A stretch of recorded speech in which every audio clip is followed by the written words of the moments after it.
we'll give it takes a second. Let's see here. Am I waiting for you to send something? Sure. Hey, everybody, we are live.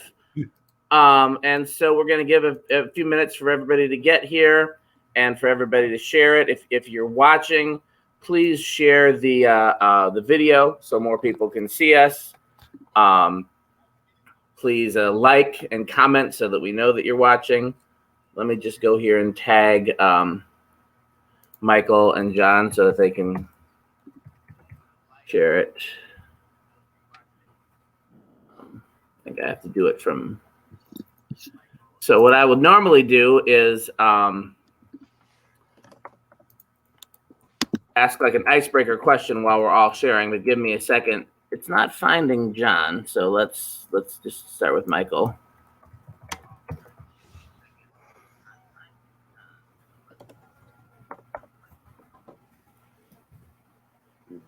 Okay, yeah, it's being Facebook's often weird. Let me just try another option.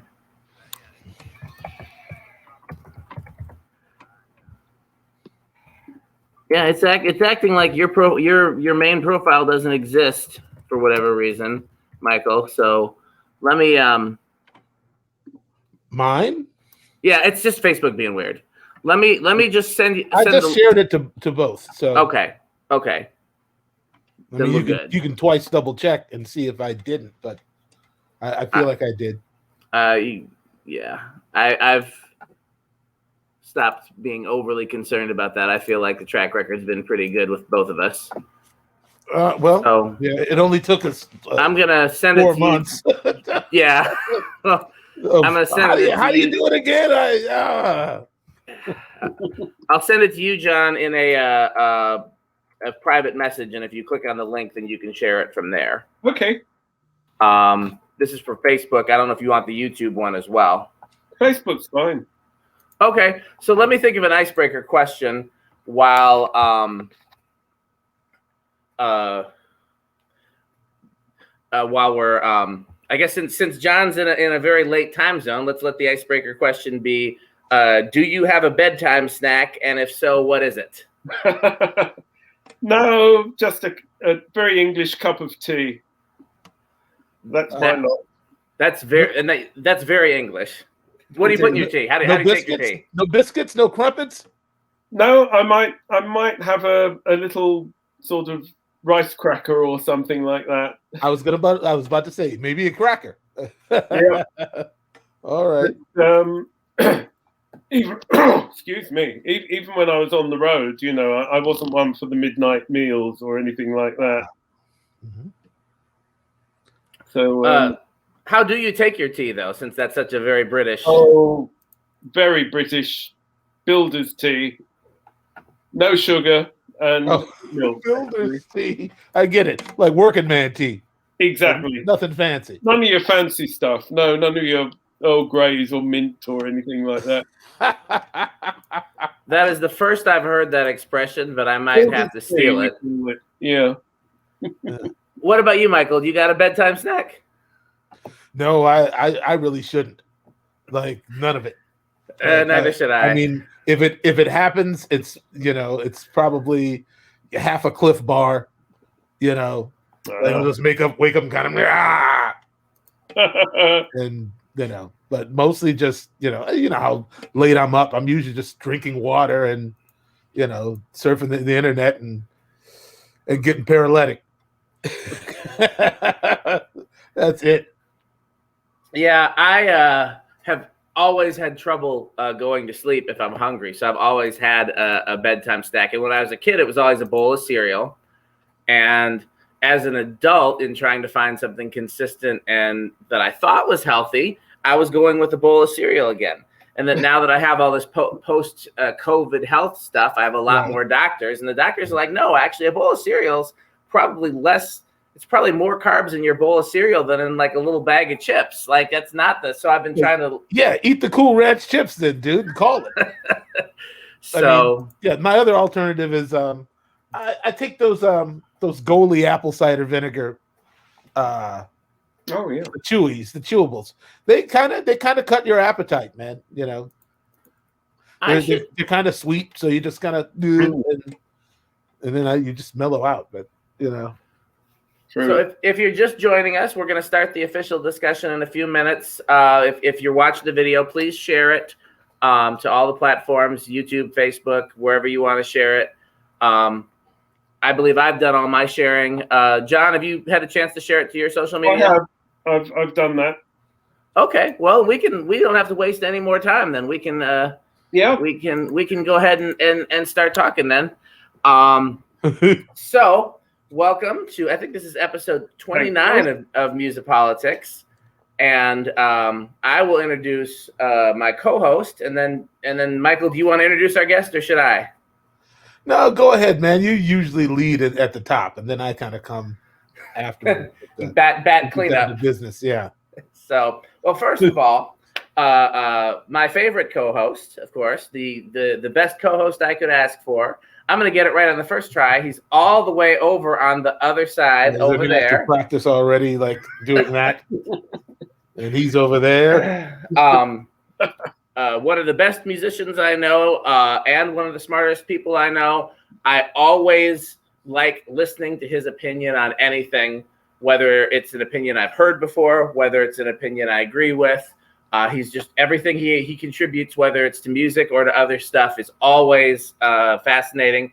Ladies and gentlemen, the best drummer on the planet, Mr. Michael Bland. Oh, Lord have mercy. You only like my opinions because they're strong.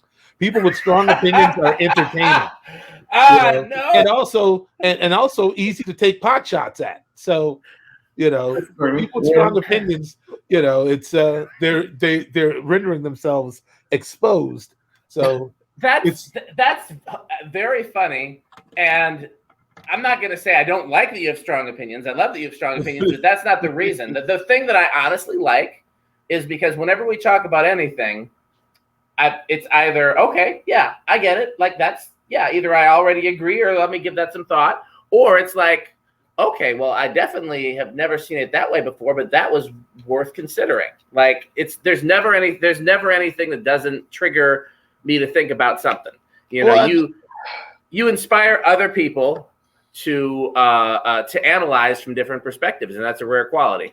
I'm very I'm a big advocate of think for yourself. So I guess that's the thing, is that I'm open. I'm open to all perspectives. I think that's important just for growth, just as a human, just to not have these boundaries that make your brain stagnant or your idea about your environment. So I guess it's I kind of it's a posture that I think gets dialogue moving.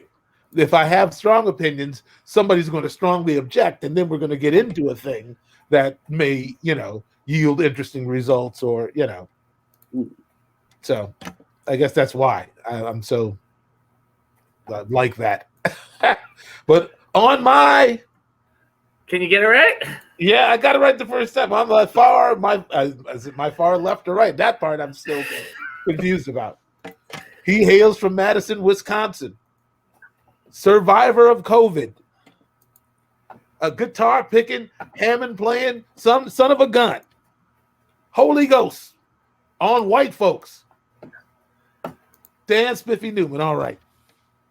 Well, I will do a little bit of an introduction of our guest, and then we'll let him introduce himself some more, because I think he can probably. It's just another one of those guests where no matter what I say, I'm barely going to scratch the surface. So, yeah. A few weeks ago, Michael and I were in a private listening party for Phil Lassiter's album, and if you don't know Phil Lassiter, he's a phenomenal horn player and horn arranger. Worked on many gospel records. Him and I have done many gospel records together, and worked with Prince. So him and Michael have that in common, and just across the board, in my opinion, one of the best, funkiest horn arrangers out there. And he put out a new record you guys should all go check out. It's called Live and Love.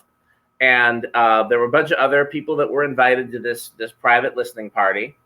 and he'd commented that, hey, you know, everybody in this event has is somebody that you should know, and you should start kind of looking to see who's to your left and who's to your right. And then we saw the old guy with all the gold and platinum records behind him.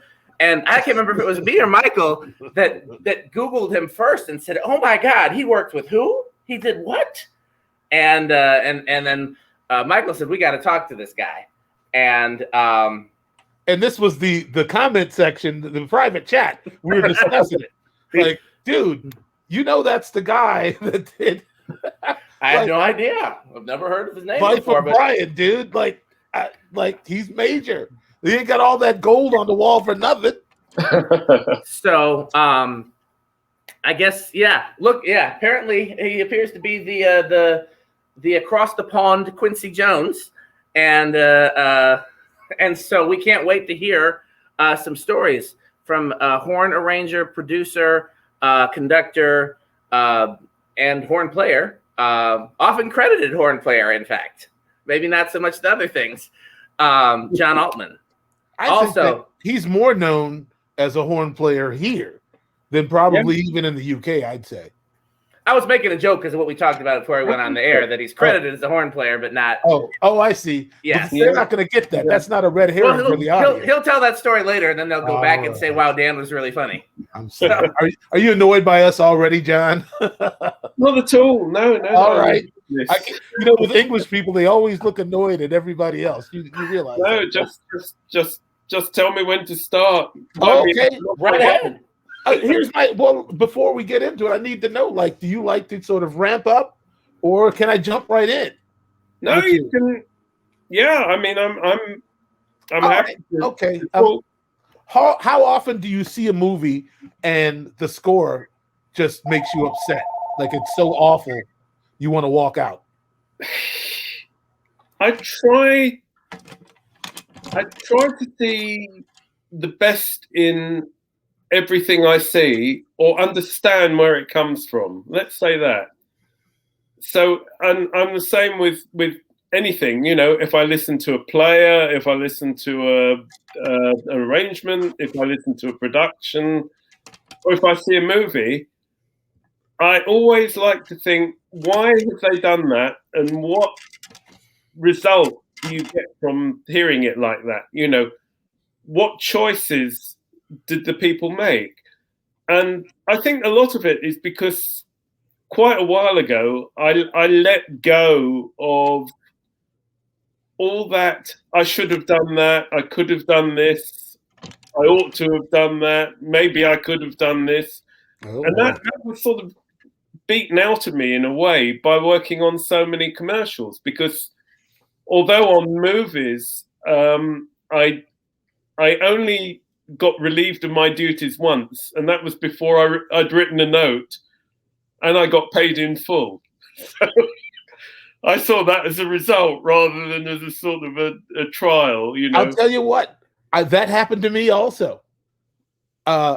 Me and Sonny Thompson, when we were playing for Prince in the 90s, we got an opportunity to score a film, and before they heard a note, we were fired. You're fired. But they still paid you in full. Yes. Oh, good. It went right to video.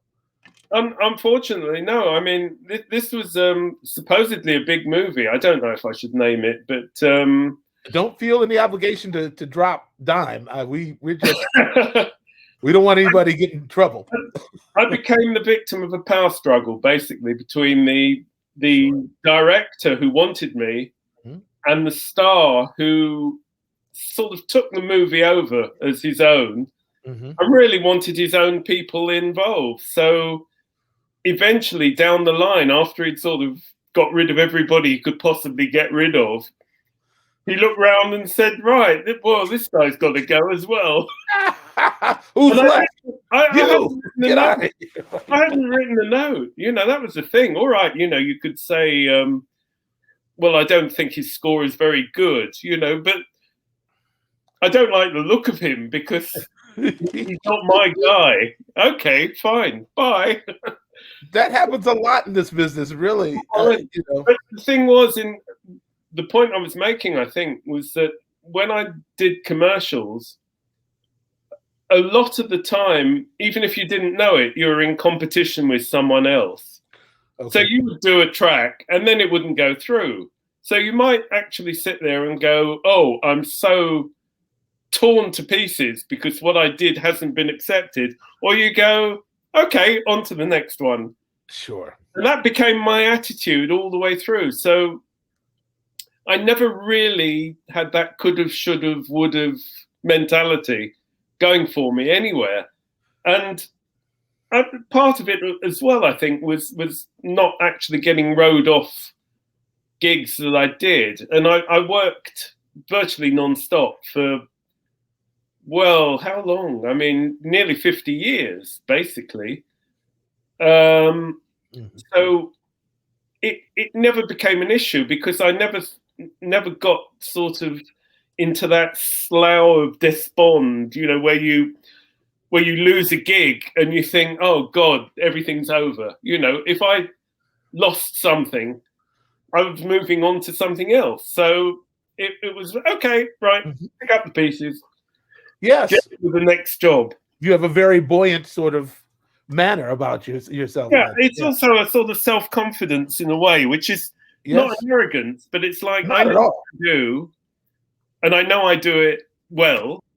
You know, not saying that I'm a genius or anything, but you don't have to. Everybody else has said that already about you. Yeah, no. If someone hires you to do a job, they're already investing a lot in what you do. Yes, they believe in you from the get. Yeah. Yes. So, you know, if I got calls from, as I say, from George Michael or Paul McCartney or Rod Stewart or Tina Turner or Barry White or any of these people or Titanic or whatever it was, I would think, oh, you know, they want me because they want me. Right.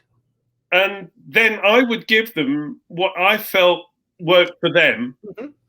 I would put in enough of myself, I guess, yes, to make them think, oh yeah, we made a good move hiring that guy. Well, or at least to recognize your style and your. Yeah, I wouldn't suffuse it with like, oh right, this is the way I write, because as you know, you would never play for or write for Rod Stewart in the same way you would for Tina Turner or George Michael or Simple Minds or whoever it was. Yes. And that attitude sort of really carried me through all my writing. Just for people who might not know, can you clarify that all the examples you're referencing are in fact people and projects that you've worked for and worked on? Oh, absolutely. Yes. I just in case there's people listening that didn't know, you know, when he talks about getting a call from Paul McCartney, that happened. Anybody he's talking about are people that he's actually George Michael on the same day. Yes. These people are not just people it's not like, for instance, you know, these are not hypothetical people. Yeah. These are real people John Altman has had an effect on. So, well, George Michael, for example, rang me at home and oh, can I speak to John, please? It's George Michael. And I just thought, okay, who's winding me up, you know? And I started talking to him and he said, you're the only person who can do this with me. I thought that's a bit melodramatic. But then he said he'd heard a record that I'd done and he said, that's what I want. You know, that was the Alison Moyer. Yes. Okay. Yeah. Yeah. And when I got in the studio with him, you know, I mean, I arranged the whole thing, the rhythm section, everything, you know. So I was in the middle of it. And on a break, he said, you know, you inspired me to become a musician. And I went, you are kidding, aren't you? He said, no. His father owned a restaurant where I grew up. And when he was 5 years old, he would sit on the steps of the rehearsal space next door where my teenage band rehearsed. Okay. And this teenage band, I mean, you know, they were all at school. I was at another school. But the band was Chaz Jankel, who wrote I Know Corrida and all the Endures hits. Pete Van Hook, who was the drummer of Mike and the Mechanics and Van Morrison. All right. Rick Parnell, who was the drummer in Spinal Tap. Whoa! This was our teenage band, Okay. so it was pretty inspirational. I guess. Sounds like a really good band. It was an amazing band. We frightened Jeff Beck. I know that. Well, all right. With him, and it was like, oh my god, who are these people? But no, I mean that was interesting with George because, at one point during the phone call, he said, I said to him, well, I didn't produce that old double called Love. And he said, yeah, but you did all the work. And I thought, that's quite shrewd because he knew that as the arranger of the record, I'd actually put the whole thing together, and the producer had sat there and, okay, we'll mix it. But he had said, look, I don't know anything about this type of music. You better take charge, which is exactly what happened with Bjork with It's So Quiet. Same thing. Wow. Yeah. They let me really have full reign, Do you, I mean, it may seem like a funny question, but do you prefer that? I like being given my head, as it were, particularly on movies, not, I'll qualify that in one way, which is, I never ever had to do a demo of anything I wrote. And that even goes till the very end of my film career. I didn't demo anything. All the big numbers like the tank chasing GoldenEye, Always Look on the Bright Side of Life, the ship's orchestra on Titanic, no demos.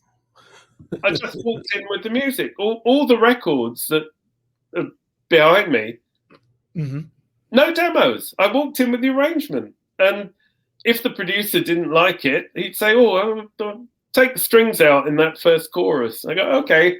Clean it up and keep moving. Yeah, forget the French horn. Okay, move letter B to letter A, and that's how we did it. I didn't spend hours sitting in a room with samples, sort of trying to get together an approximation of what I was going to do. I'm getting the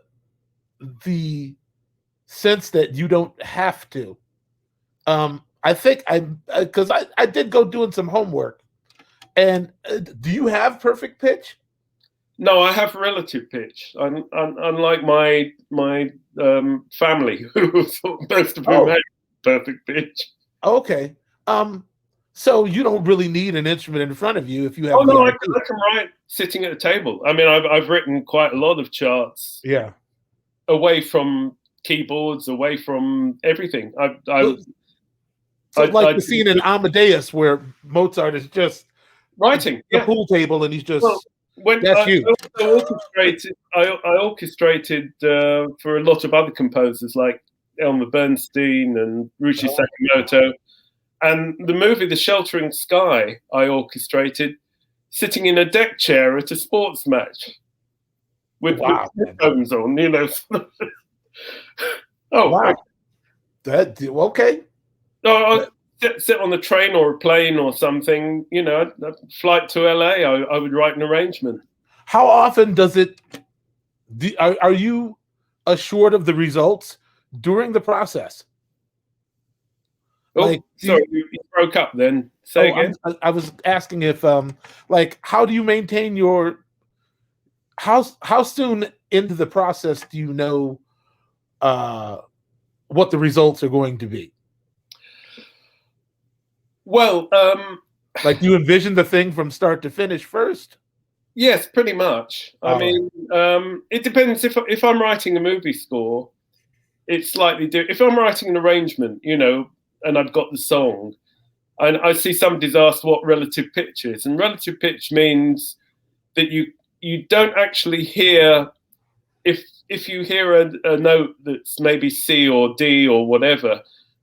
You hear it in relation to the other pitches that you hear. So if somebody sings in the key of F major, say, and the first two notes are the fifth and the third, you know that that's what you're hearing. You're hearing a certain combination of notes in the key that you're particularly hearing it in. If you've got perfect pitch, you identify every note that you hear. Yeah, see, I have that, which makes my life a living hell. Oh, no, because my cousin is Simon Phillips, the drummer. And Simon Phillips has perfect pitch? He has perfect pitch, and it drives him mad. Yeah, well, then I don't need to go any further to explain to you the headspace that goes along with it. Oh, it drives you absolutely crazy. I couldn't bear it. I was going to say, my high school. Go ahead. Maybe explain for the people listening that might not know why that drives you insane. Well, because the immutable laws of physics and air pressure and all these things affect the way that you hear. And but it's perfect pitch is this inner sense of I mean, I don't know what the degrees are in terms of like, is it 40, A440 or A442 or whatever. I have a sense for a center, a tonal center, and I can, identify it. I don't even have to concentrate. It just, I hear when guitar players are out of tune, and bugbear, isn't it? The guitar player in Soul Asylum, Ryan Smith should hate my guts because if he's just a little bit out, if anything happens, if the wind blows wrong, my head's on a swivel. Yeah. No, it'll drive you insane. Yes. So when people say you're crazy, I go, yes, I realize that. So I don't. Terrifying. Love me anyway, but I'm tortured. The interesting thing, I think, going back to my childhood, I could always hear. I mean, and I don't know why, but I could always hear an arrangement, and I could say to you, for example, oh, there's a bassoon playing along with the cellos for 4 bars, and then he stops. And there's an oboe playing with the violas, and the clarinet and the flute are in octave unisons, and then they split. And then I'm 7 years old. You could identify the action. It's like you're doing a play-by-play. How do I know that? How did I know that? And the thing was, I stopped formal music lessons when I was 11, and I haven't had one since. So by the time I was in my mid-20s, I was working a lot for record companies and artists and TV shows doing takedowns, which, for anyone who doesn't know, a group like the Stylistics or Don Williams, for example, or even Telly Savalas would fly into London, and they wouldn't bring sheet music under their arms. They'd just come in, but they would be appearing on variety shows on television. Mm-hmm. So my job was to listen to the record, write down what the arrangement was on the record. Yeah. And then adapt it for whatever orchestra they were going to perform with. How much time were you given to do that? Incredible. Very quick turnaround, like 2 days or, a day. It was extraordinary, and it's something that if you don't do it a lot, you lose the ability to do it because so you don't really want that ability particularly anymore. No, that's in the day or the 2 days, how many hours would it actually take you of listening to the music and writing on staff to translate the arrangement? Not that long. I hate to sort of say stuff like this. No. Be honest. Listen, I was always incredibly quick, which is why I got hired to do a lot of things, whether it was commercials or the takedowns and stuff. And for example, something that you mentioned a while ago and mentioned again today, the takedown of the score for the Italian Job. Oh, dude, that took me a couple of months, Michael's got about 50 questions just about that. Yeah, I got to pick up the pace here, John, because there's a lot of ground we need to cover. Okay. All right. Let's see. Well, let's just go to the Italian Job right now because I refreshed my memory. It's a highlight recently. Yeah, I mean, I'm trying to remember what was the situation in which you had to rearrange this. Like it was for when they were playing the movie. They were playing the movie, and it's become a big thing. I don't know about in America, but big thing in Europe where they screen movies, classic movies, and they remove the whole musical soundtrack, and they have an orchestra performing live with the movie. So when a music cue that's in the film comes up, what you actually hear is an orchestra playing it live, which is, I mean, it's amazing, you know, to see Star Wars and have the John Williams score being played in front of you, a Titanic, you know, while you're watching the movie. So my friend Tommy Pearson got the rights to do the Italian Job, and he contacted me, and basically through, I guess it was Paramount, I'm not 100% certain now, but they were able to send me a lot of the original scores from the recording sessions, the obviously the Quincy Jones scores that were used on the sessions. What was interesting, first of all, was that on a lot of occasions, they didn't match what was on the screen at all. So my assumption was that in the recording studio, the director would probably hear a cue and go, what about if we tried X, Y, Z? Oh, no. And then when they dub the film, they would have, let's say, a 3-minute cue or a 4-minute cue, in the middle of which they would cut in something completely unrelated. So you would have like an orchestra playing a sort of a, you know, very slow piece, whatever, that would just suddenly go to solo harpsichord or harmonica solo or they're considering the action. They're not considering the integrity of the piece. Yeah, and then well, this scene that when we switch, we need to like highlight the action, like work with what's on the screen. Yeah, which you sort of expect, you know, because whenever you do a film and you sort of relinquish the music to the film company, they can do whatever they like. If they like the cue that's numbered 1M12, they'll play it again and again, which is what they did in Lawrence of Arabia. Much to Maurice Shah's disgust, you know, why have you repeated the same cue over and over again? Yeah. And then he won an Oscar, so he wasn't too upset. Yeah, he's shut up about it pretty quick. Yeah.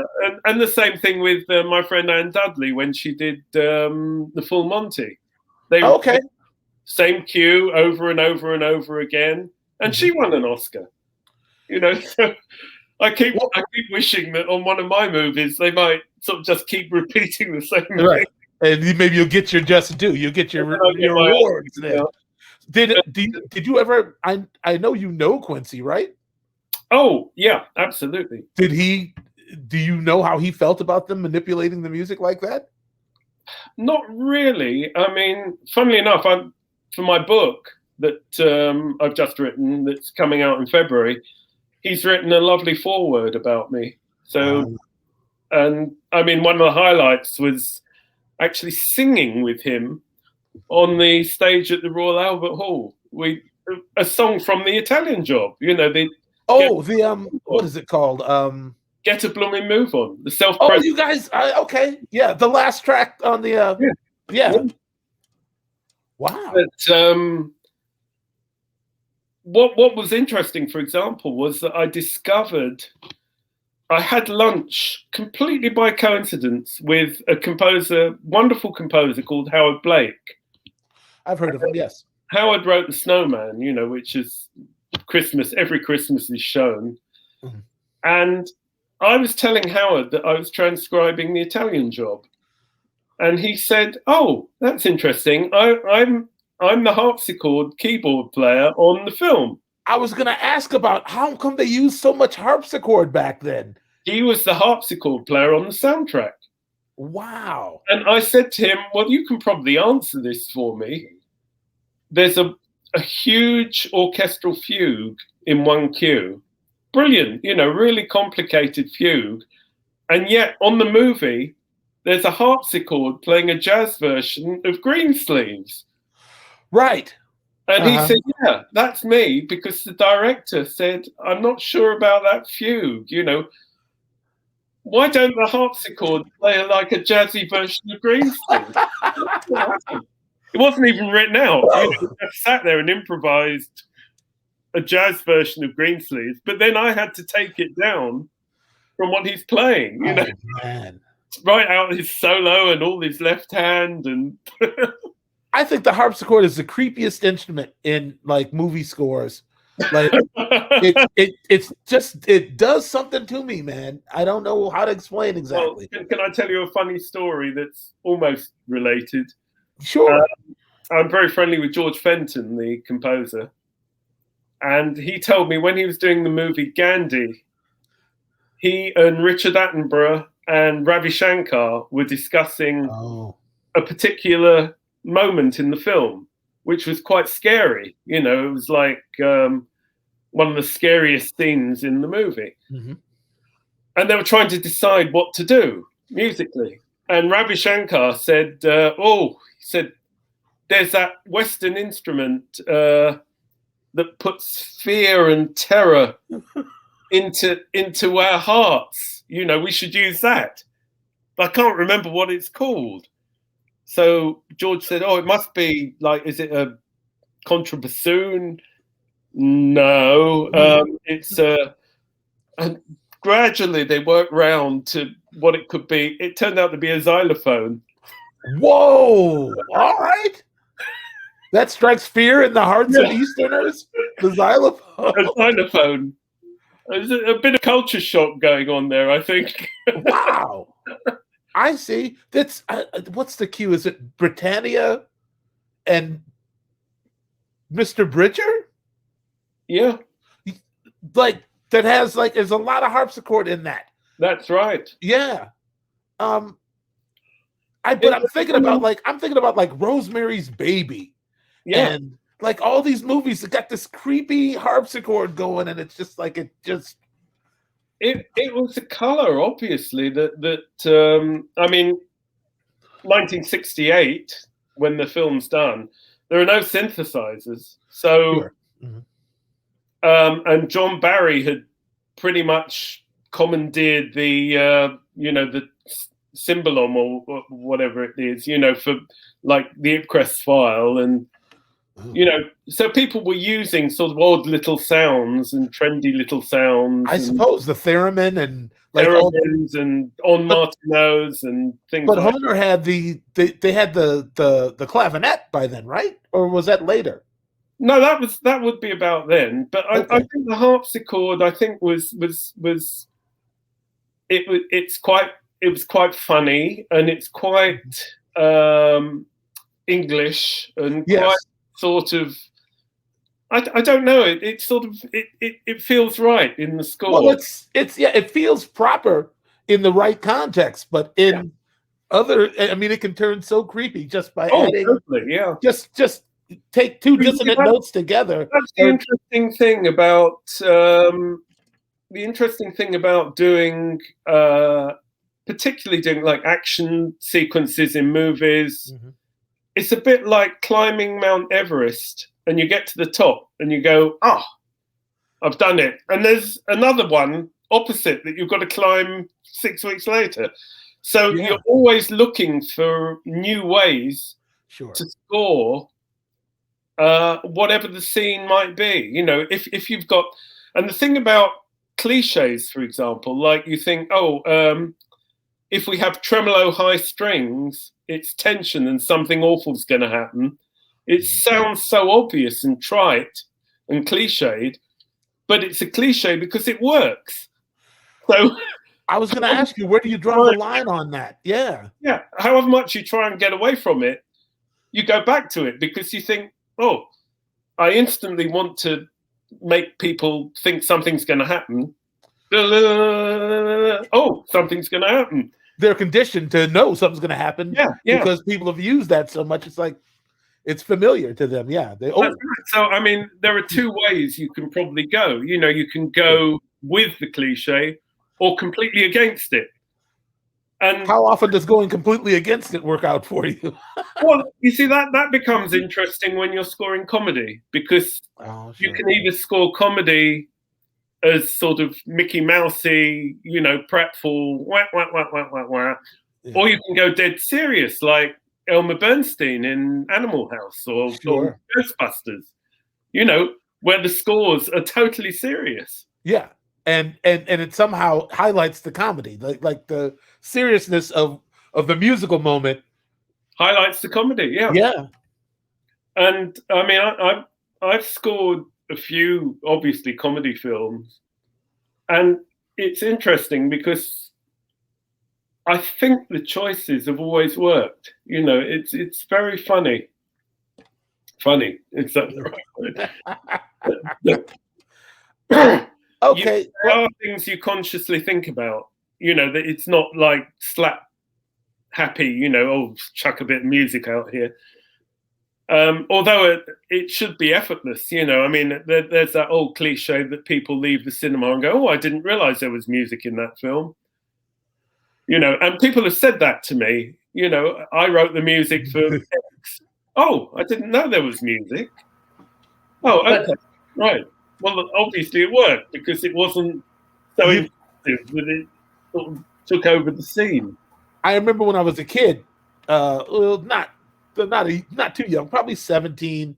I was doing a gig with somebody I'd never worked with before in Minneapolis, where I live and where I'm from. And I asked him on the break, I said, how did I sound? And he said, you must have played good because I didn't hear anything. Yeah. And it took me a minute to figure out what he was trying to say. But that's a very important tool to have in your arsenal, is how not to be heard. Yeah. Like how to not draw attention to yourself when you're not supposed to be drawing attention to yourself. It's interesting, isn't it? And I mean, the best musical lesson I think I ever had was I'd been playing saxophone for maybe 3 years. And there was a double bass player in London called John Hart. And John came from, I think it was the Woolworths family. He was very well off. He lived in a very big house in North London. Okay. And Philly Joe Jones came to live with him. Wow. And I think the reason he came was because in Britain, it wasn't illegal you could register as an addict. Oh, wow. And okay. He wasn't allowed to work by the union, but he could teach and he could have jam sessions. So he had this jam session and I turned up and there were all these wonderful sax players playing like John Coltrane, brilliant. Sure. Mm-hmm. And it came to my solo, they're playing a 12-bar blues, and I thought, well, I can't do any of that, but also I don't really want to do any of that. I don't want to show like 1,000 notes and any technique I've got. So I played one note and I waited for a couple of bars and I played the same note again, and I played the same note and I did another one, and I played 3 notes and then I played the same 3 notes but the other way around, and I suddenly went, this is how you do it.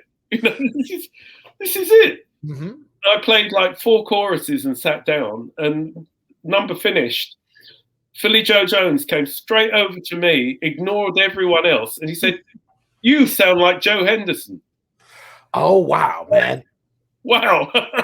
Yes. I've got it, accidentally, I've got it. And I've kept that mentality forever. Yeah. It's always easier than you think. Yeah. If you just let the music do what it's supposed to do. Writing, no playing, muscle. Same thought, Yeah. Beginning, middle, end, tell the story, get out. Same mentality, same approach. Yep. I've long said that musicians play how they are, like socially. Yeah. I've had this theory for a while that if you dominate a conversation when you're talking to people, that's how you probably play when you get on stage.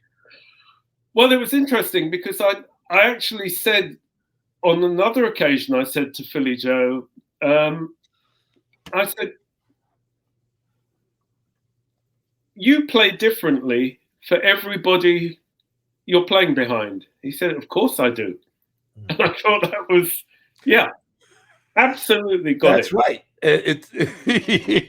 Absolutely got it. It was like, if I'm playing behind this guy, I play like this. But if I'm behind this person, this is how I'm doing it. Exactly. I played on a lot of mentality. Yes, I played on a lot of hit records, and people don't know it was me.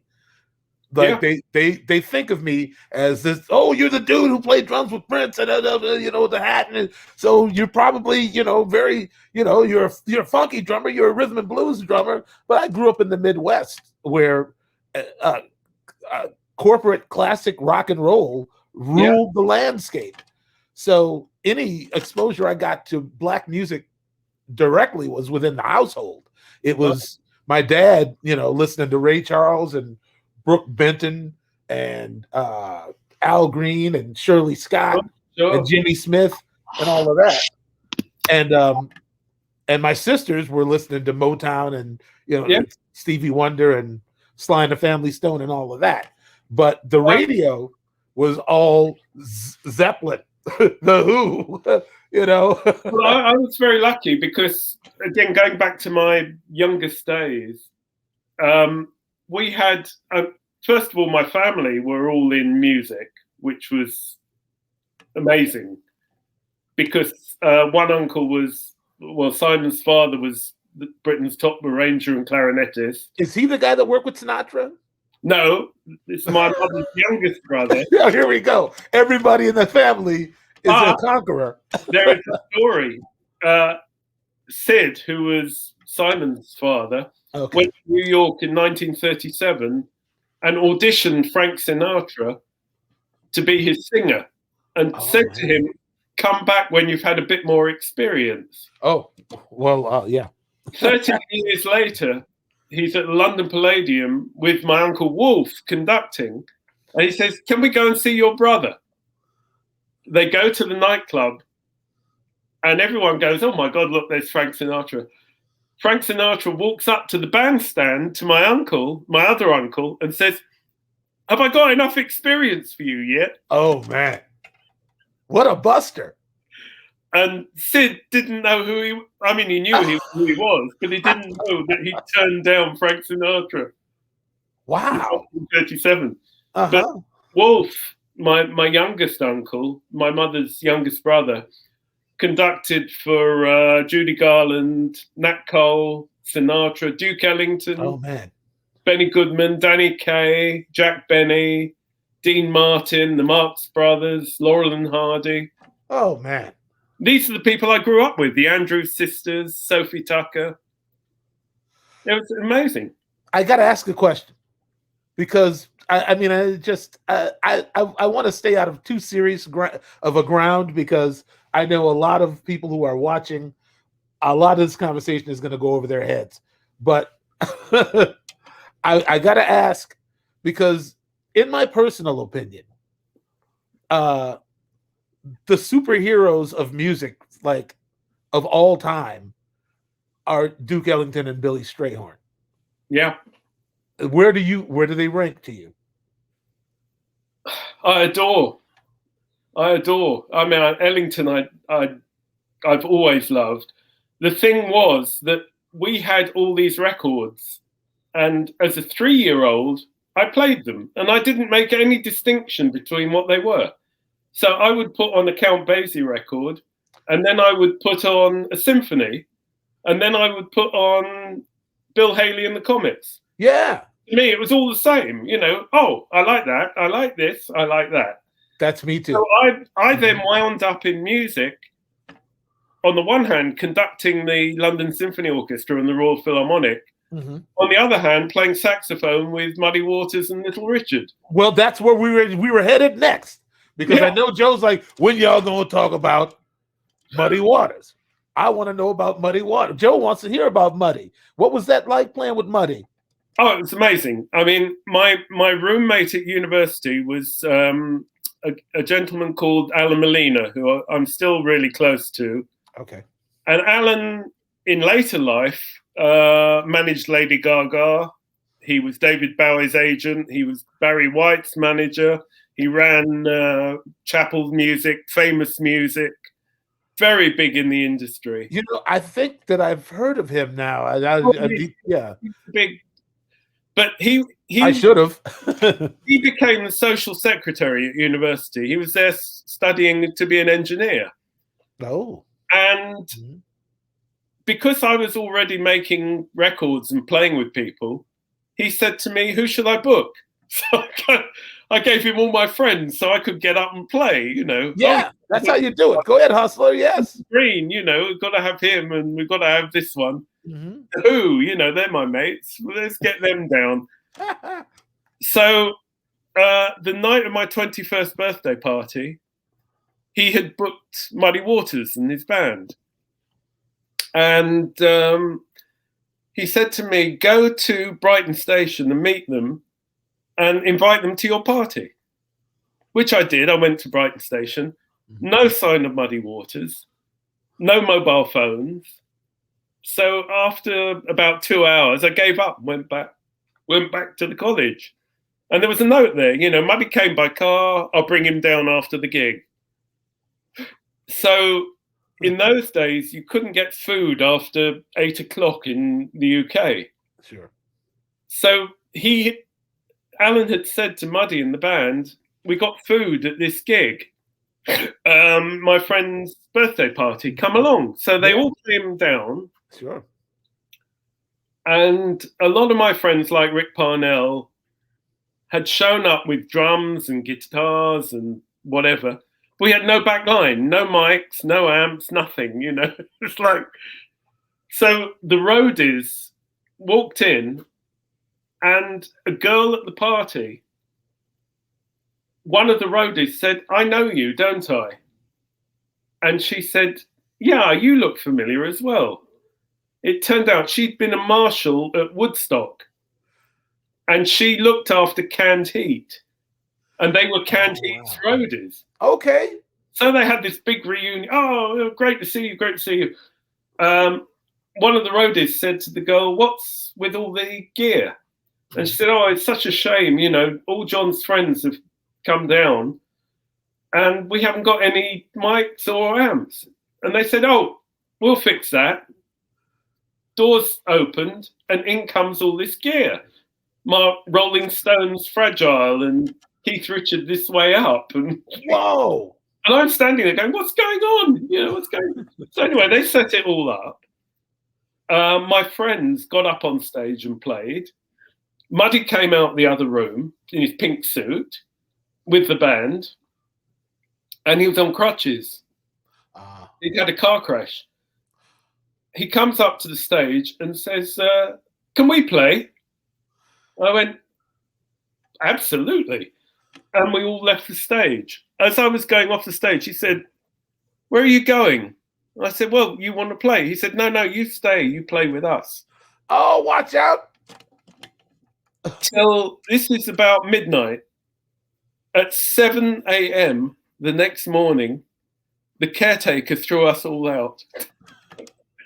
We were still playing. Wow. And it was all combinations. Like my friends were playing with Muddy's band, were playing. Perkins was playing with Pete Wingfield. Kerry Bell was playing harmonica with two of my friends, you know. And funnily enough, one of them, late Chris Elvin, was about sort of 5'0", and Bill Stallybrass was about 6'6". And Kerry Bell was in the middle, and they were all great harmonica players, and they were playing Duke, and it was the funniest thing seeing, like, you know, wow, man, sort of big, little, and littler. You know? That sounds incredible. That was my 21st. Unbelievable. You got in there right away, didn't you? Oh, incredible. Yeah, incredible. And But the thing was, I was already playing with people like Champion Jack Dupree and Mississippi Fred McDowell and people like that. So you were already deep in the blues. So I was on the blues scene, yeah. My first records were with people from Fleetwood Mac. Right. You said Peter Green. Peter Green, yeah. Yes. Peter Green and I formed a band after he left Fleetwood Mac. Wow. Did he leave because they were headed in this different direction? Or did they head in a different direction because he was heading in a different direction? I mean, he was... People asked me what sort of music we were playing. And the thing was, we were playing... I can't describe it. It was sort of blues. It was Coltrane influenced. It was modal. It was psychedelic. It was jazz. It was just incredible. Wow. And there was never any discussion about what we play. He would just start playing, and and this was the example I gave earlier, you know, of zoning in on what someone's doing. You know, right, he's going there. I'm going with him. And it worked. It was great. Yes. We better talk about Monty Python before people get upset. So Indeed. Before we get deep into it, I just want to know who played piano on Always Look on the Bright Side of Life. It's a jazz pianist in England called Brian D. What he's playing is incredible. Every time I hear that song, I'm focused on the strings and I'm focused on the piano. And there's so much genius going on there. Oh, yeah, it was a wonderful thing to do. And again, I'll tell you, I mean, for me, it's a nice story. The original record was mixed by George Harrison. Okay. Who also produced the film. I was going to say, did you get to hang out with George Harrison at all? Yep. Well, I did anyway, because I did the Ruttles. Great. So we got to get into that too. As well. But George Harrison said whenever he met me, he sang one of my string lines to me. Didn't say hello, John, or anything like that. He just went da da dee da da da da da da. And he had it on his jukebox at home till he died. And he point out my counter melody on the French horns, and I'm one of the whistlers as well, you know. So I'm part of history. What? Can I just interject with a brief question before Michael asks 20 more? So you brought up, we know you play saxophone, and we brought up all the different arrangements that you've done. But how many of the instruments, because you're talking about now strings. Do you play strings? We've talked about harpsichord. Do you play harpsichord? Of the instruments that you've arranged for, how many of them do you actually play? I mean, I played a bit of flute and clarinet, and I've recorded on both. I recorded on clarinet with Elton John. Heaven knows why, you know. But I did a lot of flute, and once I was producing the Moody Blues, and their flute player couldn't play the solo on Nights in White Satin, and I hadn't played the flute for about 20 years, and I went out and played it, and he mimed to it. Whoa! On television. So that, I mean, it was like, you know, I had hair then. I'd be going, oh God, he's not going to get it right. Pulling it out. But no, I mean, I knew the ranges and the sounds of all the instruments, and this is what I was saying earlier. I don't know why, because I never had formal lessons about them, but I knew what would work on a trombone, on a trumpet. I knew what would sound good on strings. I knew what an oboe could do. And it was all sort of naturally imbued in me somehow. And it's a family thing, you know, I'm very lucky because my mother learned to play piano by looking over her brother's shoulders. And her brother learned by looking over his brother's shoulders. Yeah, it's just in your family, man. I get it. The gene. And my kids are the same. You know, they all picked up music like, you know, oh, right, I can do that. God bless them. Somebody's got to keep doing it. Well, yeah. I mean, my eldest son was a wonderful drummer, and a lot of drummers actually were fans of his. Like, and I mean, Kenny Aronoff, Greg Bissonette, Peter Erskine, all heard my son.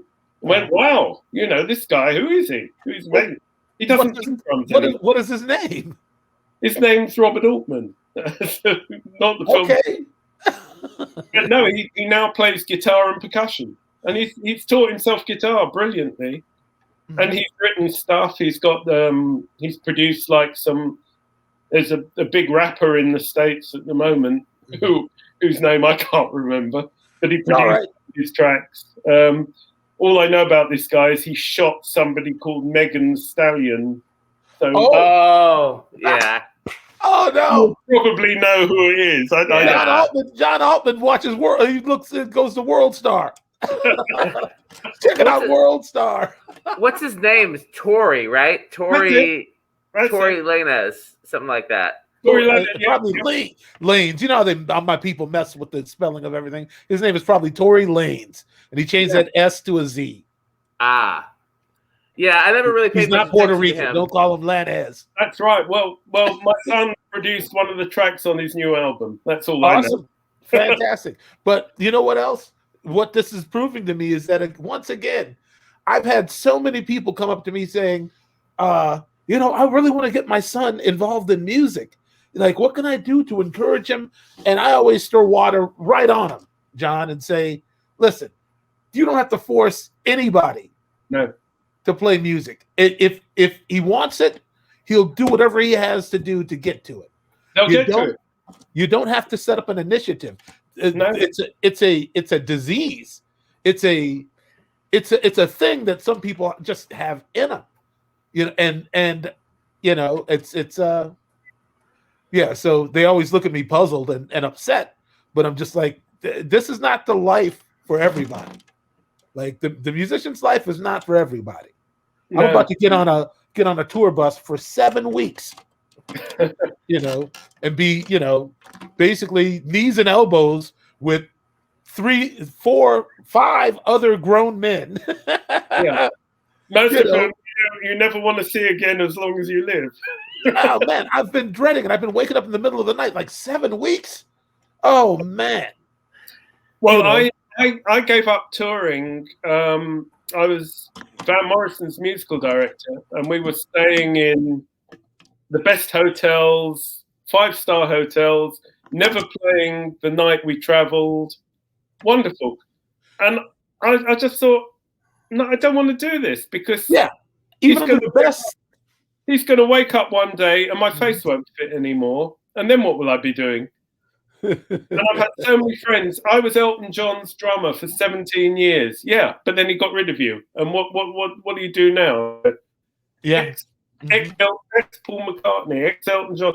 What good is that? So I was very lucky because I was starting to get TV, commercial, record, film work. And I just went, that's it, I'm off. And they got Mark Isham and Pee Wee Ellis to replace me, which is not bad going. No, that's your fair company right there. I think that's, get 2 people to replace me and 2 people who are that good. Yeah. No, you know what? With the particular version of the NPG that I was in with Prince, the next time I was at Paisley Park after that, and we had become friends again and all of that, after we'd been fired a couple years before, I went out there to do a recording session for Prince out to Paisley Park. And after we finished work, he was like, come with me. I want to show you something.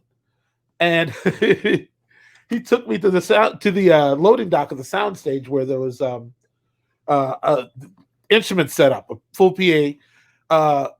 Larry Graham was getting ready to come to rehearsal. Basically, long story short, here comes Cynthia and Jerry walking through the door, and out of nowhere, Rose Stone appears and steps to the microphone. I'm just looking like, okay, So you had to go get Sly's band to, to try to cope with the memory of losing us. So I'm cool with it. Yeah. Like, if that's who you had to get to come in here behind us, yeah. Hey, that's a compliment in the highest order to me. So no, I mean, I love Pee Wee. I saw him just before the pandemic started, and we always, we were sitting together at a club watching. I can't remember who we were watching actually, but might have been George Benson actually, because we're both pals of George's. So I love George. I got to work with him on a record in the '90s.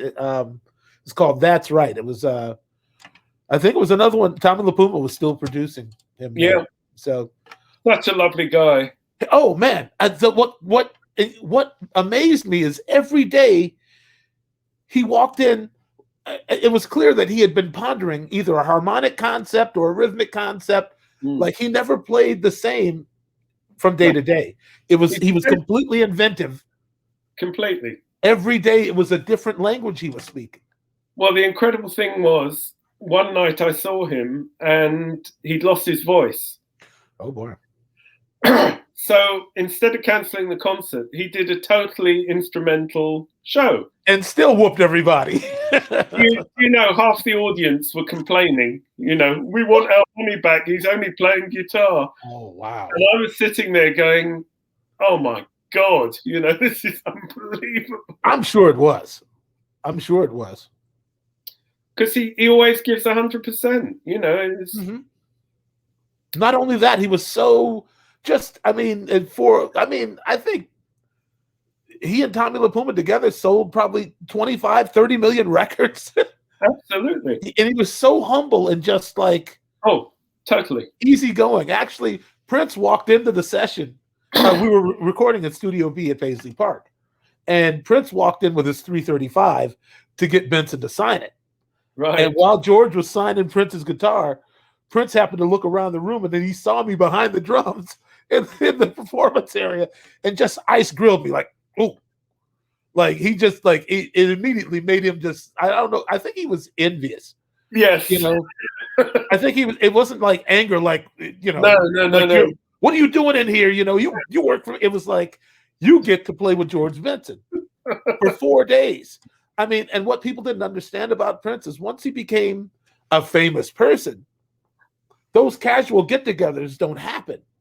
Yeah. Like they've got to be engineered. Like he was a musician to his soul. Like he enjoyed music. He liked to play. He liked to share ideas. But when you King of the Hill, those casual sort of get-togethers and being invited to just be a part of things, that all goes away. I think he really missed that. I'm sure he did, because something I noticed over the years, for example, ringing up people like Eric Clapton and Jeff Beck and saying, do you want to be in my band? And they go, yeah, great. Yeah. Nobody ever asked me. Right. Actually, you know what? Dan, between you and I John Fields has been playing guitar on some of these songs I've been writing for this Netflix show I'm working on. And he's like, it's fun. Nobody ever asked me to play. I'm like, they probably think you're too busy or you just would say no. But, he said he was actually enjoying himself. And that's gratifying for me when my peers want to jump in. No. You feel, the last thing I did before lockdown was the new James Bond film, No Time to Die, for Hans Zimmer. And I was absolutely floored and flattered that, he rang me and asked me to help him out. Well, wait a minute. So you worked in conjunction with him or in tandem? Yeah, I wrote some arrangements on some of the arrangements for the movie that he'd already done. Oh, wow. But I wrote the brass parts because he didn't feel that he could handle jazzy brass, James Bond style, John Barry. Oh, sure. Jazzy brass. So he called me and said, I know it's way beneath what you should be doing, but oh no, I'd be delighted to do it. And then I wound up conducting all the brass as well. Wow, man. Which was great. And, you know, hands being hands, boy, did he have an amazing lineup. He had, I think, 6 chimbassos, you know, those. I don't even know what that is. they're like the contrabass trombones with the, you know, mixed lower than the tubas. Whoa. And then he had like 4 tubas and 5 bass trombones. Boy, the wall of sound, you know, that comes at you from all that. Like, whoa. Wow. You know, yeah. Out here, I can write whatever I like. And 12 French horns and. Yeah, and it'll get done because he's the man. I have to budget for it, you know. I'm sorry I'm jumping all over the place with you, man. No, it's cool. But I have so many questions because I aspire in a strange way to do a variation on what it is it seems that you do as an arranger. Like I have aspirations, and because I have perfect pitch, my imagination runs wild in terms of just like harmonic. It just, you know, it's all wide open for me. Yeah, I can hear anything. But I have no skills as far as actually writing anything down or anything like that. But somebody was telling me about a very intuitive program that you can use.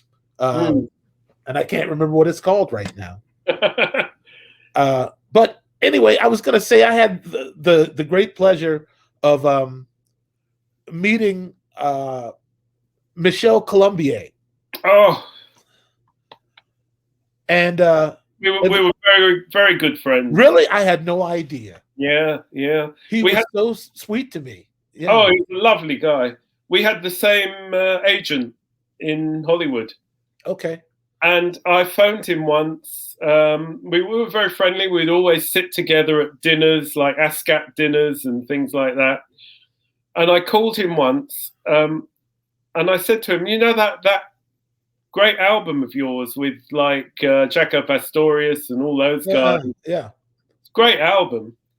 I said, I want to get a CD copy. And he burst out laughing. So you'll be lucky. CD copy, yeah. It's like somebody's going to re-release it. Well, they probably have now. I believe it, yeah. He said, I'll tell you what. He said, I'll make you a DAT of the album. And I've got it in this cupboard right next to me. All right. And I made a CD from it, again, which I've got, which you've reminded me I must download onto the computer and have it there. Well, I mean, if you want to do me a solid, I'd love a copy myself. I will try to, yeah. Well, all right. I know I've got it because I moved house about 3 years ago, and everything I sort of, there's that. Oh yeah, oh yeah, great. You know, I actually put things away where they should be. Higgledy-piggledy, you know. Sure. Well, I mean, he was saying to me why he thought Mozart was the greatest of the composers. And he said it's because he had a sense for using the natural register of the instrument. Like if he wanted to go higher, he'd switch instruments. He wouldn't force anything to go to its extremes. Like, and that's the way his music looks. Yeah. When you read it, none of the instruments are straining to go high or low. He just would move I had two things that I took as amazing compliments from musicians along the way. And one was my string leader saying to me, I enjoy playing your sessions because what you write is very easy to play, but it's not simplistic. I thought that's really nice, you know. And then a viola player said to me, I enjoy your sessions because all your parts that you write for us are really interesting to play. And I thought, yeah, because I'm not writing footballs and, you know, big jumps because harmonically it should sit there, you know. And that just about sums up the way I write, I think. It all makes sense, and it's all easy to play. And I could never understand. I have the same mentality with my big band, and I could never understand when people in my big band would say, "Oh, I did X's big band the other day. The music is so hard, I had to bury myself in my part, make sure I didn't make a mistake." And I said, "But if you're doing that, how are you hearing everybody else?" And yes. Oh man. And this is the thing, and it's also one of the reasons why I very rarely play on anything I've written, because as soon as you play on it, your focus is different. If I play on a session, if I play sax in a section, say, or solo or whatever it might be, I'm immediately thinking, did I do that well? I could do that better.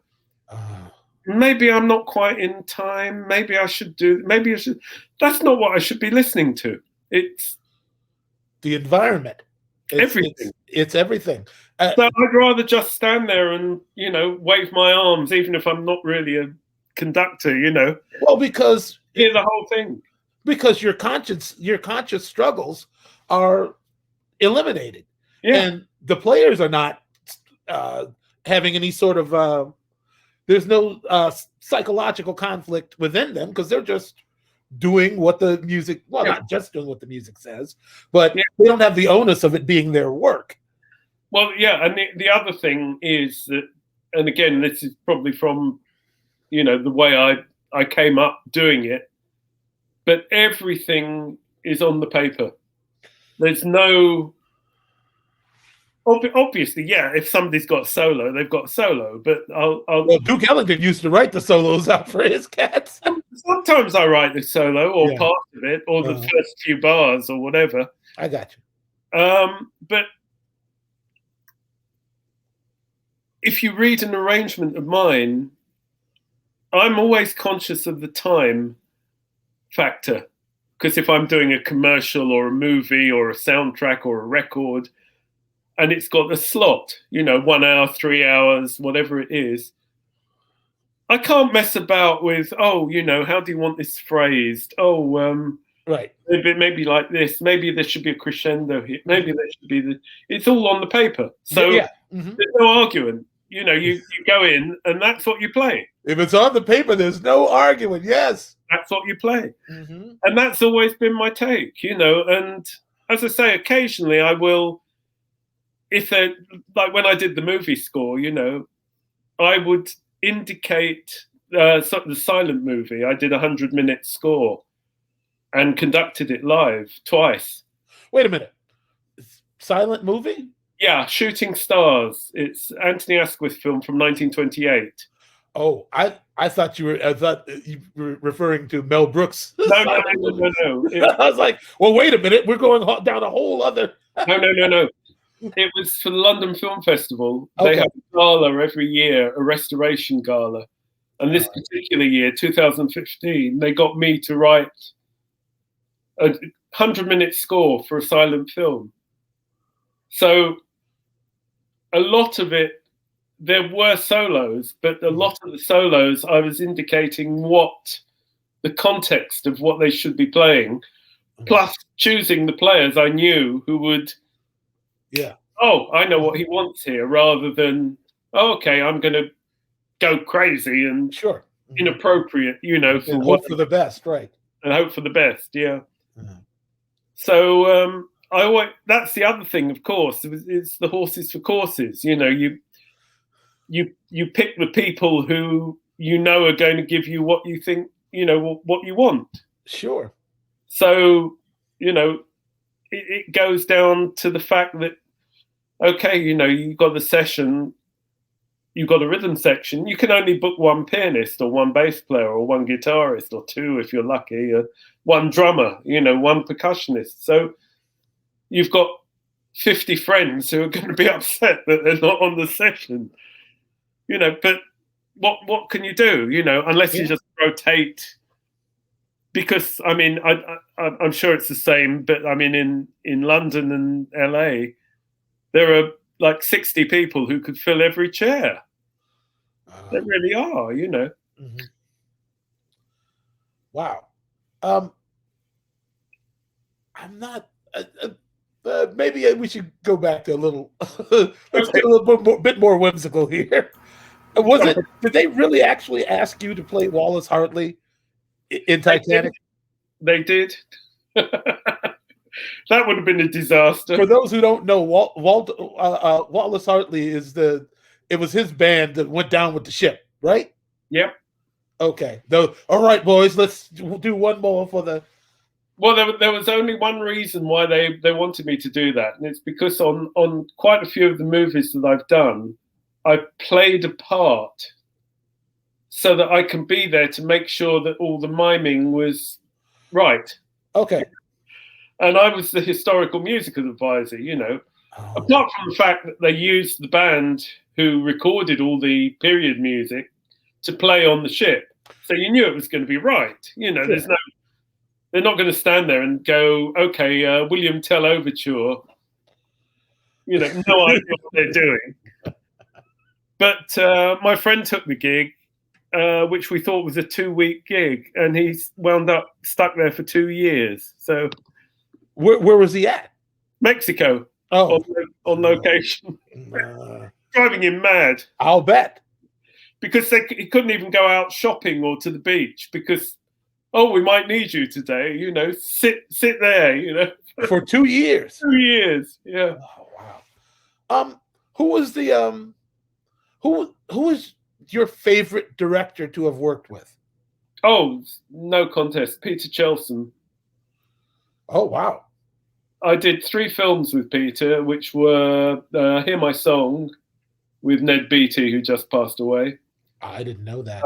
Funny Bones with Jerry Lewis. And Shall We Dance with Richard Gere and Jennifer Lopez. Wow. And again, it was all to me. He said, do your thing. Do whatever you want. Play me whatever you want. Even down to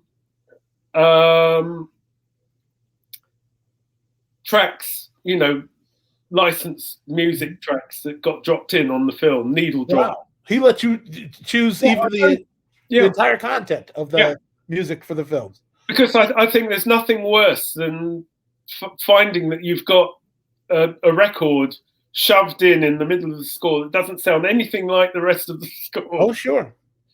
So absolutely. I try to make everything, you know, gel together. So if there was a record, it fit with what I was writing. It's interesting because I don't know why I'm thinking about this now, but I remember talking with Prince about working with what's his name? Tim Burton. Oh yeah. The Batman soundtrack. And Prince told me it was as close as he ever got to working with like a producer type. Like he just kept writing songs and either Tim Burton would like it or he didn't. And he'd send Prince back to the drawing board. Yeah. And I guess that happened a lot. Like there's a lot of songs he wrote for that movie that just are in the vault. And he was bragging about a couple of them that, man, this was bad. I had one called Dance with the Devil in the Pale Moonlight. And man, it was cold. But he just went, nope, I don't like it. So I said, okay, sir. And I went right back to work. Yeah. And, you know, I think the fans might argue that it's not their favorite record. I like it for a lot of reasons. Yeah. But just the fact that, you know, that you're working with somebody who can just say, you know, I'm sure a director can do the same thing. I don't care for it. I need something else going on. Yeah. Well, it's interesting because you have to establish, and this is something I always did when I lectured on music for commercials. And it applies to movies as well. Sure. I would say a room full of people, name me a jazz artist. And somebody would say Ella Fitzgerald, Louis Armstrong, Miles Davis, Ornette Coleman. Mm-hmm. I'd say, okay, country and western, Dolly Parton, Bob Wills, Merle Haggard, you know, and I go, do you realize, classical composer, Bach, Stravinsky, I said, do you realize how different all these people actually are? You know, so, but if I'm talking to them, if you're briefing somebody that you want jazz, what do you think you mean? Yeah. Do you want Louis Armstrong, or do you want Kenny G, or do you want Miles Davis? You know, what do you want? And so many of the miscommunications stem from that. You know, that people's assumptions of what a certain type of music is are so different that you can't actually. If a film director says, I want jazz here, what do they mean? It's so relative. Yeah. I mean, it's not that you mention it. It's a miracle that when you give them exactly what they want, that's really a sizable victory. Overall, I mean, with how many different things you could do or try. Well, the interesting thing was that I did one film, and I wrote. It was a war film, and I wrote basically some music that followed the action and became very emotional. And the director shook his head and said, I don't want you inside the scene. I want you outside the scene. Oh. So I had to sit there and think, what does that mean? And I thought, I think it means that he wants detached music that's not actually commenting on what's going on, but it's more an overview of the mood of the whole movie. Yes. Which I then wrote, and he went, that's exactly what I wanted. Yes, but you have to be some kind of genius to interpret it first that way. No, you had to. I mean, I think to deliver it. I did an English degree, and part of the English degree is understanding subtext. So yeah, but when how do you? What makes that even? What makes that even possible? It's a psychological thing that you get used to. I think that it's going deeper into what people are actually saying. It's A, what they're saying, and B, what they think they're saying. Well, yes, you're bringing up an important point, which is what makes you who you are specifically in the realm of the arts is how you listen. Yeah. And even when you're discussing the ideas, it's also how you listen. Yeah. It's I tell people all the time, the most important thing about being in music is listening. Michael gave me the best advice anyone's ever given me for music or life, which is listen more than you play.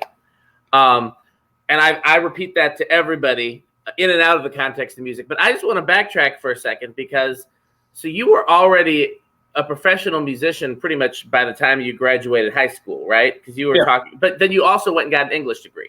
Yeah. So just real quick commercial break, and then we get back to Michael's question. What prompted you to get an English degree in the middle of already having a successful music career? Right. Because music came so easily, and I hate to say that because it sounds like boasting, but you're not if it's around true, anyone, it's true. You don't need to apologize for that, especially not around me.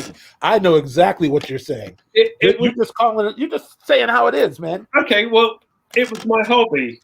Yeah, and I loved it. I never actually saw it as being a potential career.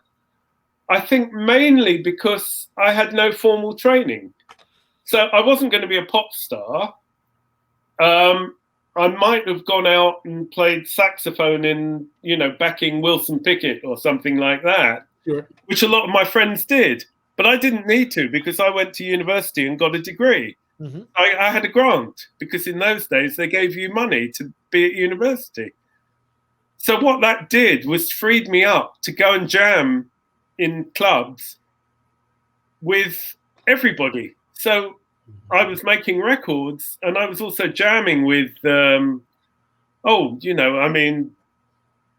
Nick Drake, all kinds of people who are now legends. Jimi Hendrix I played with once. I just turn up with my Peter Green. Is how I met him. He turn up. He just turns up. Yeah. Can I play? I'm a friend of so and so. Yeah. Thank you very much.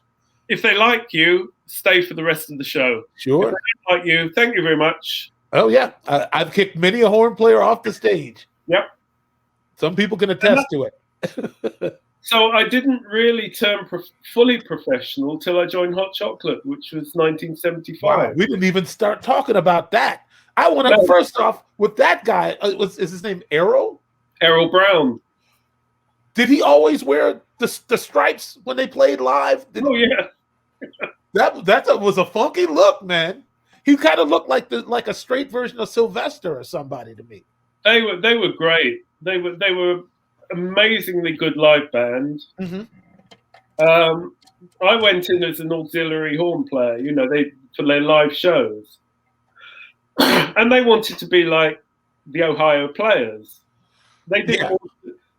And Errol said to me, "We don't like our arrangements. They're too jazzy. We don't want we don't want this sort of bebop stuff going on. We want funky horn. We want James Brown." And I said, "Well, let me rewrite your horn parts," which I did, and they loved them. And that's really what kicked me into arranging. Wow, I'm trying to remember at what point they had horns on their records, because they didn't. Oh, they went live. This is for the live. They did on their albums, not on their singles. All right, because I was going to say. What's the song? Oh, I see. So he was complaining about what was happening live with the music. No. We were playing what was their then album following up You Sexy Thing. Oh, okay. And the album had a lot of horn charts on it. I understand. They were very jazzy. Very. Okay. They weren't bad. I mean, they were, they were quite acceptable, but they weren't James Brown. They weren't. Sure. They weren't punchy. They weren't. No, they were iconic. They weren't. It's like if they had a song like there was one song that was sort of "Call the Police." I think it was called. It was, call the police. Call the police. It was one of those. Uh-huh. And instead of what it should have been, it was like a sort of it should have been that. Yeah. Like call the police. No, that's not right. All right. Yeah, I guess that's the other thing I was gonna touch on is that the fact that I just presume you can say like how big a deal is blues music to you, to your upbringing, to your perspective on things, because it was very important in those days because there was that whole scene where basically the music that was completely ignored across America took off in the UK, and you had the Stones and the Yardbirds and the Downliners Sect and the Pretty Things, all these blues bands, who were influenced by Muddy Waters and Funhouse and Robert Johnson, and Eric Clapton comes out of it, and Jeff Beck comes out of it. Yeah, I realized it was somewhat of a Chuck Berry, the Stones come out of it, and it was very big as a thing in the early 60s, and I got completely taken by it. In fact, my earliest band and my earliest cohorts, as it were, among them was Paul Kossoff, who later joined Free and wrote All Right Now, and passed away very young. But we were all, I had Sonny Boy Williamson albums when I was 12. Little Village. Yeah, I love Little Walter. This was. I already knew about jazz because when I was 6 years old, I was listening to Count Basie and Duke Ellington. Sure. into also blues music. It's blues music. Yeah. I mean, I guess that's what I love. The authentic blues thing, you know. Yeah, sure. And there weren't many sax players who wanted to play that. Most of them wanted to play jazz. Well, I did as well. I played jazz. Mm-hmm. I would go to the blues clubs and I would play, you know, I'd play, and I'd occasionally I'd go and see Son House, and then he'd come down to my gig, and, you know, wow. I'm going, wow, Son House, you know, how's this old man make such amazing music? Mm-hmm. I'm now 6 years older than he was then. And Fred McDowell, Jack Dupree was living in the UK. I played with him a lot. Lowell Fulton, I played with a lot. B.B. King. Amazing. Buddy Guy, I played with. It was incredible. Well, let me ask you a question that just came to me. Like, how did you deal with, like, the manifestation of, like, glam rock and the punk movement when they came through England like that? Like, what did that do to you? Well, the glam rock never really affected me because I'm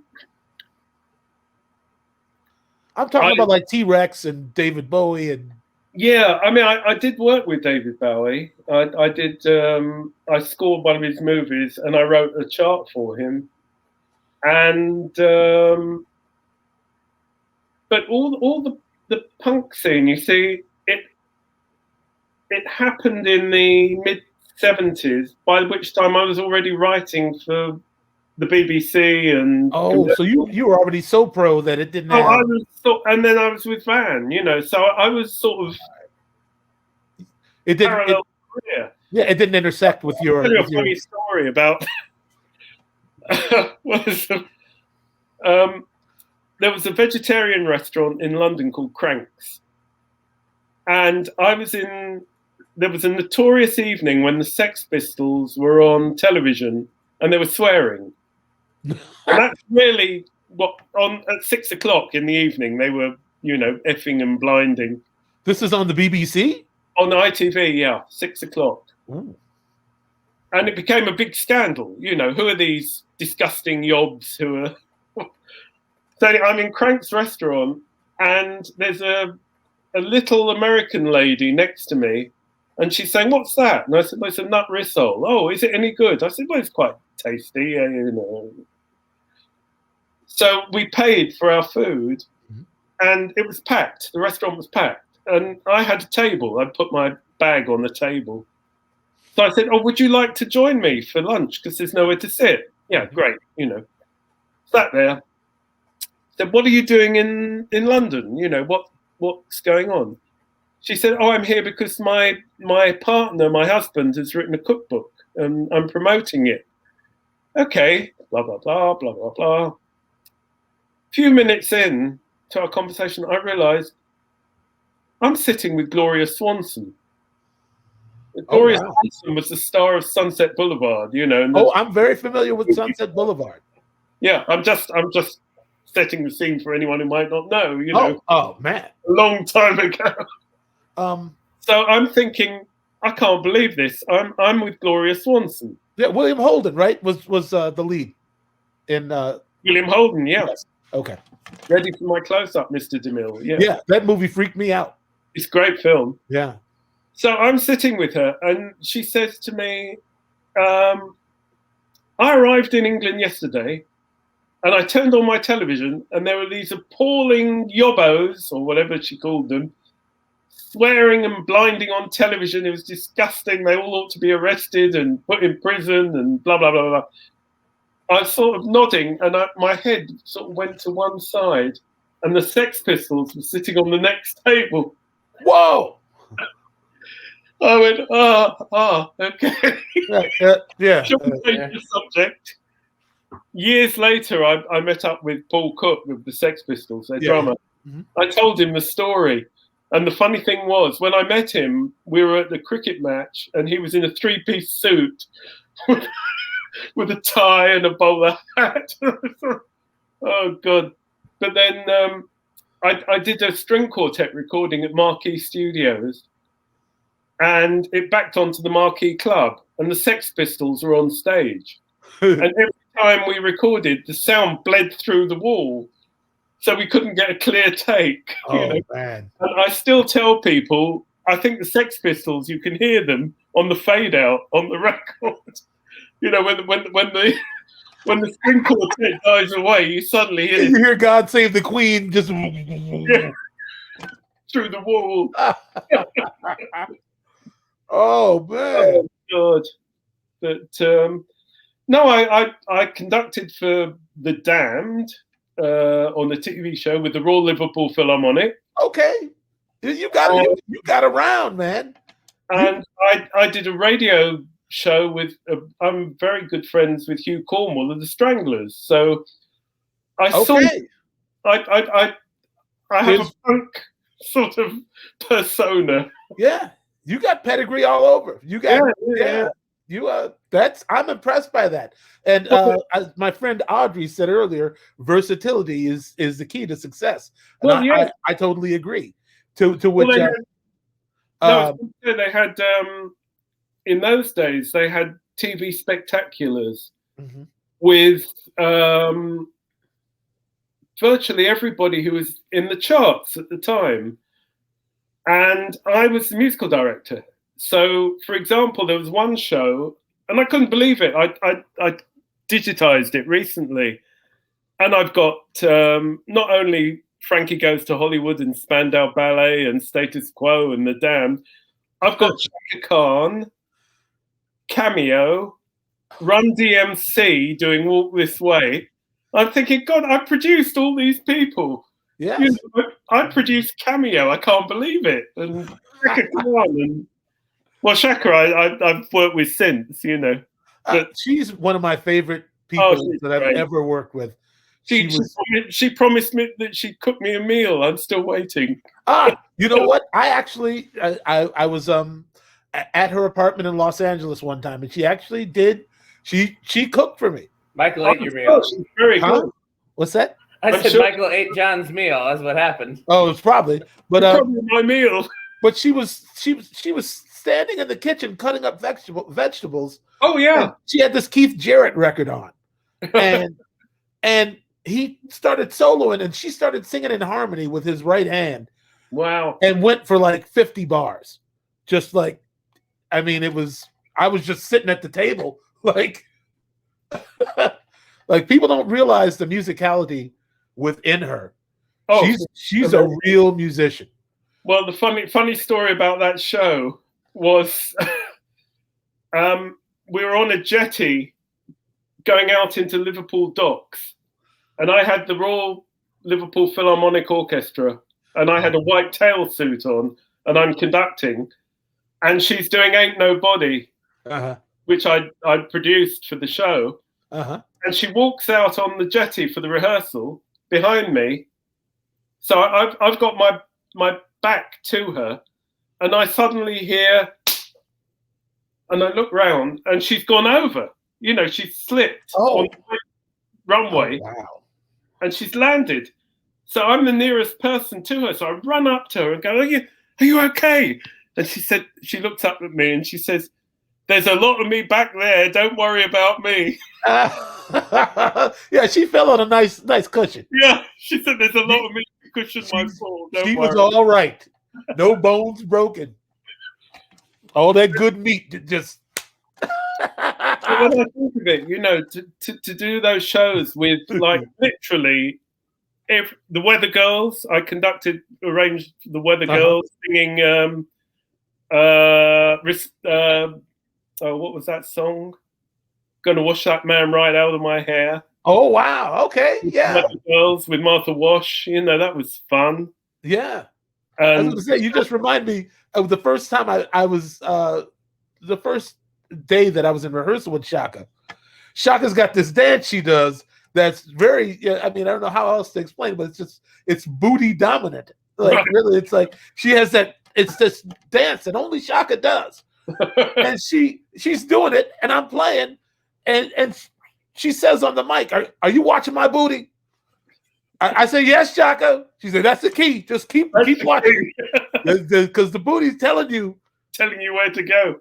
Man. Oh, I love it. But those shows, they don't exist anymore, sadly. But you know, to have under your control, I did an Elvis tribute on the 10th anniversary of his death, and we flew in his TCB band with James Burton, Glenn Hardin, Ronnie Tutt, and Jerry Sheff, and Plas Johnson. Norbert was. I like the name Norbert Putnam. Norbert Putnam. Yes, was he? No, he wasn't there. I see. But so we had that band with James Burton backing Roger Daltrey, which was interesting. Wow. And then Benny King was on, who I loved working with. I did an arrangement for him. And Meatloaf was on, and he hadn't learned any of the songs. So he read them off like Marlon Brando, cue cards. And he was sort of squinting that way. And I thought there's a really moody look, you know. He was actually reading the cue cards. That was a great show. Yeah. Great show. And I also did a 5th anniversary of John Lennon's passing. I did a show. And they asked me to put a band together of people who worked with John Lennon. And I got an amazing band. I got Tommy Eyre on keyboards, who arranged with a little help from my friends for Joe Cocker. I got Clem Catini, who played on about 50 #1 hit records.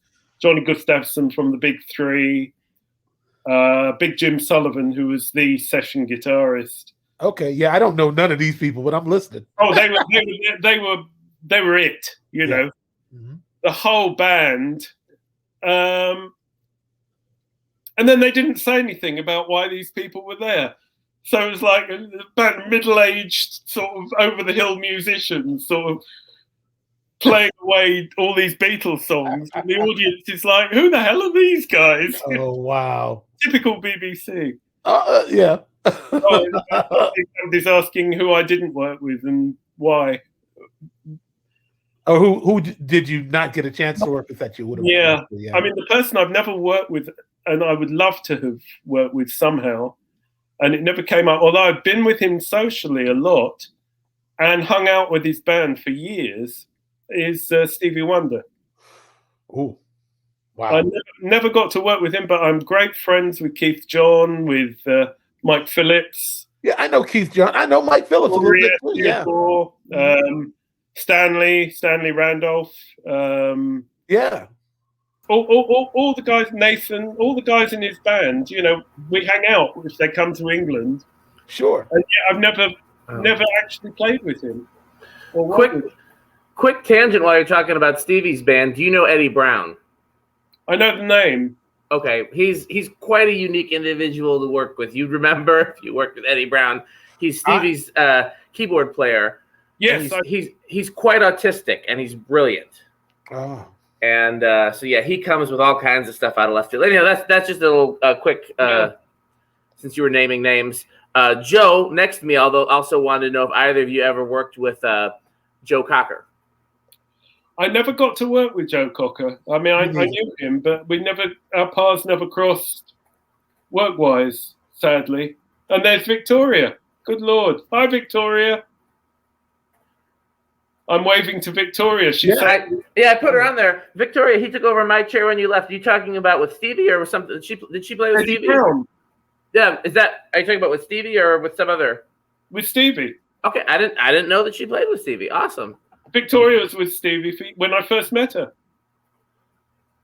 All right. Well, wow. I want to ask you another goofy question, but I don't know if I should, because I feel like you're like you always, your heart is already on your sleeve. But since you're British, Beatles or Stones?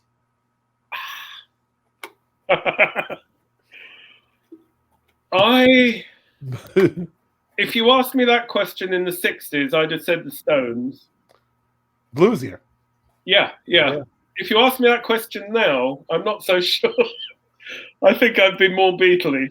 Okay, that's fair. I just was wondering, because I always bring this up to you know, I can't just stand to them. polarize people. Beatles.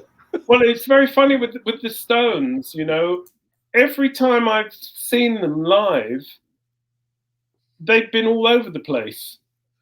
It's very weird to say. You know, it's. I love their records, and I'm very good friends with Bill Wyman and Charlie. Yeah. So it pains me to say it, but I mean, the shows have always been a bit chaotic, but they're the ones I've been to. Well, and I wouldn't judge by the ones I've been to. You know, they're probably. Here's what I find ironic is that somebody told me once that the Stones mainly make their money from touring. Like their records have never really been that big. Yeah, it's touring. Mm-hmm. So it's ironic to me that they're a little dodgy. Well, I would assume that's because the strongest suit that the Beatles have is such iconic songwriting. Yeah, and that's where you make your money, because the song place. I mean, how many movies and how many commercials and how many commercial placements are there for Beatles songs? You know, well, I mean, for a while there were none because they wouldn't let them. They wouldn't let them, and then now they do. Mm-hmm. And with the Beatles, I mean, I became very friendly with George, who's the one I really knew well. That's why I figured maybe you were biased. Yeah, Paul, I met because he wanted me to be his musical director, but I didn't need it. I mean, it sounds very to say that. Be honest, man. You've earned it. Just be. Well, the thing was, I was doing movies, I was doing commercials, records, and I thought, well, if I dedicate myself to Paul, you know, he'll want me 100% of the time. I'll be going backwards and forwards to his studio and messing about. And I don't need it. You're preaching to somebody right now, John Altman, because a lot of people, they hitch their star, and then they limit their own potential. But that's what I was saying about my friend who's with Elton. You know, I mean, 17 years they went on holiday together. Elton this, Elton that, Elton the other, and then one day it's like, bye. Mm-hmm. Don't let the door hit you. I was going to say, there's a really good friend of mine that I know Michael knows. I don't know if John knows her as well. A keyboard player named Cassandra O'Neill. I know the name. And she's played with just about everybody, including Prince, which is I think how Michael knows her. And she's now a professor at Columbia School of Music. But one of the lessons that she taught me early on, when I was just starting to do some tours and stuff, and I would go out and we'd have stops in LA, and I'd go hang out with her, and she'd be doing the same little gigs that everybody else is doing, and I'm like, well, you're Cassandra O'Neill. Why are you doing these little, And she says, you don't understand. When the tour is over, there's no difference between you and me. I'm hustling for the next thing, just like you're hustling for the next thing. And at that time, I'd just gotten my first little label tours and sessions and stuff like that. So when I'd come back home, I felt like I was too good for certain things. And she got that out of me real quick. Why do you think I was down there at that dirty hole in the wall, Bunker's Music Bar and Grill? I played even through Prince. You better be back there too as soon as you get off tour. I'm coming to see you. You better be right back. I do what I want. John Altman, have you heard of Michael's residency at Bunkers? Have you heard about this at all? I'm sure not, John Altman. Have you? Oh wow, I heard about it. Well, then you need to stop by the next time you're stateside. Is that the correct term? If you ever have a reason to come to Minneapolis, let somebody know. Come and sit in with the combo at Bunkers, the most legendary cover band in the. I'm still out there sitting in with people. Like when the Godfathers of Groove came over with Bernard Purdie and Reuben Wilson and Grant Green Jr. I'm there on stage with them. Yeah, I got you. It's like, I get it. I went to Paris with them. That's what I'd like to do. Yeah. When the new Power Generation come over, I'm on stage with them. Sure. With Morris, I'll get up here and play, Yeah, those are my homies. Yeah. I love it. I'm sure it's fun. Yeah, definitely. We'll give that up.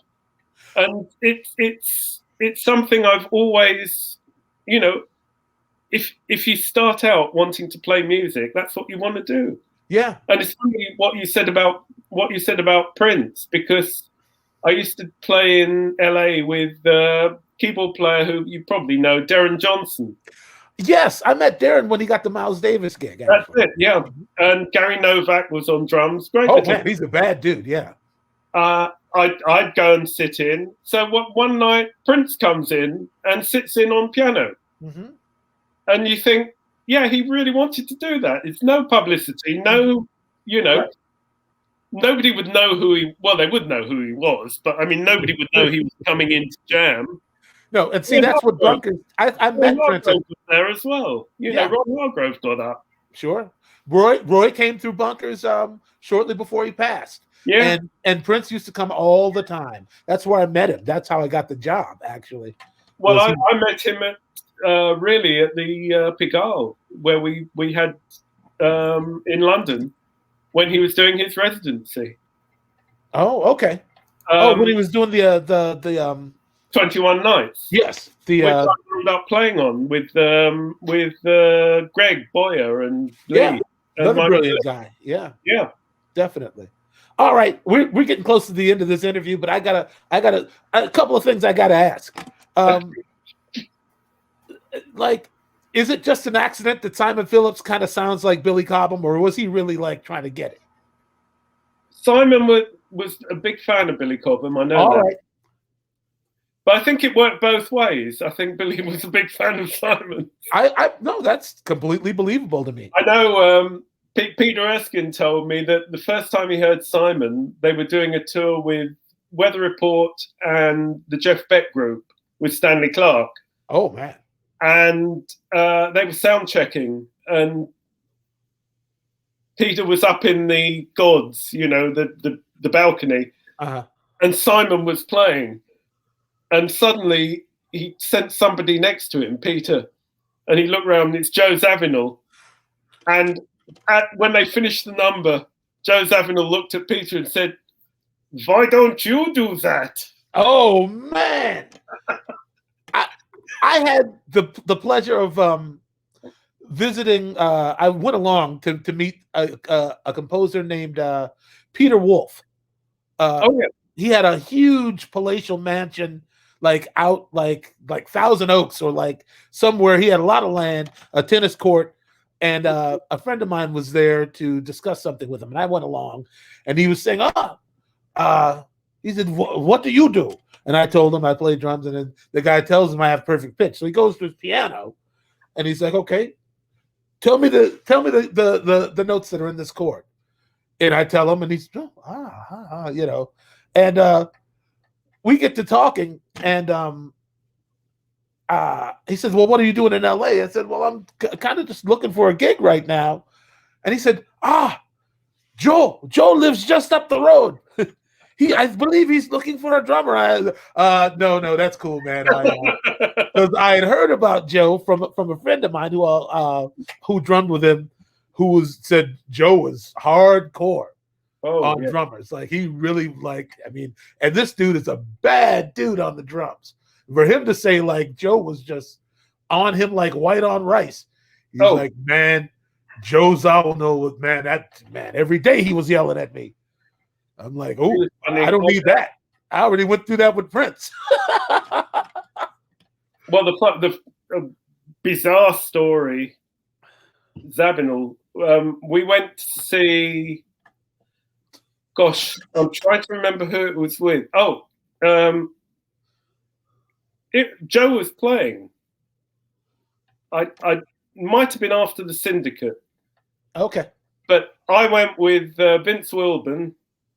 And yes, I love Vince. Vince is so cool. Yeah, and Dugu. Oh, man. And we're sitting there, and there's a figure sitting at the front, all hunched up. And Joe suddenly says, "My biggest inspiration is sitting here." And I said, it's got to be Roy McCurdy, who he played with Cannonball, because Roy was there. Okay. And he said, "My biggest inspiration." And I thought, well, Roy probably wasn't his inspiration, he's his colleague. He said, "Horace Silver." Oh, right man. there. And everyone clapped, and I know Horace. So Joe comes off and we go backstage to see him. And Joe says, "What do you think of Horace? Isn't it awful? Isn't it terrible?" And I said, "Well, he's not in the best of health." He said, "He's not got long to live, has he? He's going soon. What a loss it's going to be." A week later, Joe passes away. Oh, man. Unbelievable. Wow. Very, very weird. But then, of course, we've lost Ndugu since then. Yeah. God bless him. And all those years, everybody tried to give JR credit for playing on Billie Jean, and it was Ndugu the whole time. I know. Man, that would that'd be we're awful. back to that again. Who gets the credit for the correct credits? We're back to that, are we? Okay. Favorite Bob Marley record? Do you have one? Yes. Lively Up Yourself. And do you know he played at my 25th birthday party? I saw an interview where you mentioned that. Yes. Yeah. Yes. Oh, man. Yeah, that was interesting because he had a guitarist, Al Anderson, who's American. He's from Detroit, if I'm not mistaken. Yeah. Okay. And Al and Jerome Rimson, bass player, and I had a band in London in the 70s. Okay. And then Al went back to the States. That's as far as we knew. And then suddenly he rings me up and says, "Anything going on tonight?" I said, "Oh, I've got my party." "Oh, can we come?" Yeah. Can I bring Bob Marley and the Wailers to your party? And then we hung out for the whole week. It was wonderful. Wow. Did you sense from hanging around Bob that he was about to just explode? I mean, I went to the Lyceum gig that really took him off. Right. And I went with Pete Van Hook, the drummer, and I said to Pete, if he can cross over into the mainstream market, he's going to be the biggest thing in the world. Because then he was really only known for writing "I Shot the Sheriff." All right. And because Eric covered it, probably. Yeah. Nobody knew him as an artist himself, apart from the sort of hardcore Jamaican community. So was that who was at the gig? Like people from the West Indies and from... Yeah. Wow. It was all... basically, the Lyceum gig was packed, so it was his fan base, but I think it was all pretty much Caribbean based, London Caribbean rather than people who'd come over from the Caribbean. But interestingly, I think it was about a year later, I went to a gig and hung out with Antonio Carlos Jobim. Wow. And Vinicius and Ellis Regina. And again, we were the only Brits in the audience. Everybody was Brazilian.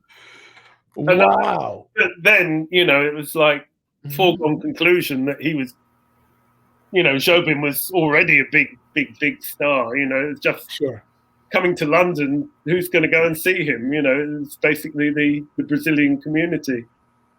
It was wonderful, though. Yeah. It really was. I got one more question because I think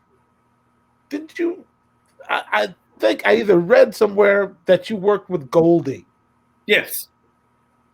And that he was having trouble finding someone to collaborate with because his methods were unconventional. Maybe he didn't know how to communicate his ideas musically in a way other people could get to.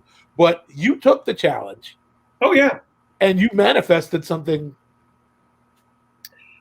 He came to me and he basically said, "I've got this idea for a sort of symphonic piece." And I said, "Okay, sing me your ideas." And he did. He sang what his idea was. Mm-hmm. And I said, "Well, that's very interesting because what you're doing is you're starting on a certain note, and then you're going up 2 notes." I was explaining in his language, really. Sure. Mm-hmm. You're going up 2, and then you're coming down below the original note, and you're going 2 down. So there's a symmetry to what you're doing. You don't realize it, but that's, I can latch onto that and I can turn that into an orchestral, take the theme and run with it. And that's what we did. We put the Royal Philharmonic Orchestra with the drum and bass syndrome, and we were the first. We started that whole thing. I guess my question is about, well, there's two parts, because I'm wondering if you've ever been confronted with a musical situation that you couldn't work through with the results that you were after, like where you came away unsatisfied, or maybe even maybe you lost your passion somewhere in the center of it. I know what you mean. I mean, like, how do you push through? Okay, there's an interesting one that's not quite what you said, but it is along those lines. Björk recommended me to another Icelandic singer called Raga. Oh, yes. Okay. I thought, they're all a bit strange, There's people from Iceland. Let me tell you something before you continue. We played the World Music Awards. It was the MTV European Video Music Awards in 1994 in Germany with Prince. And we're in the makeup room, getting touched up before we go on. And Björk comes running in because they didn't have a quick change booth.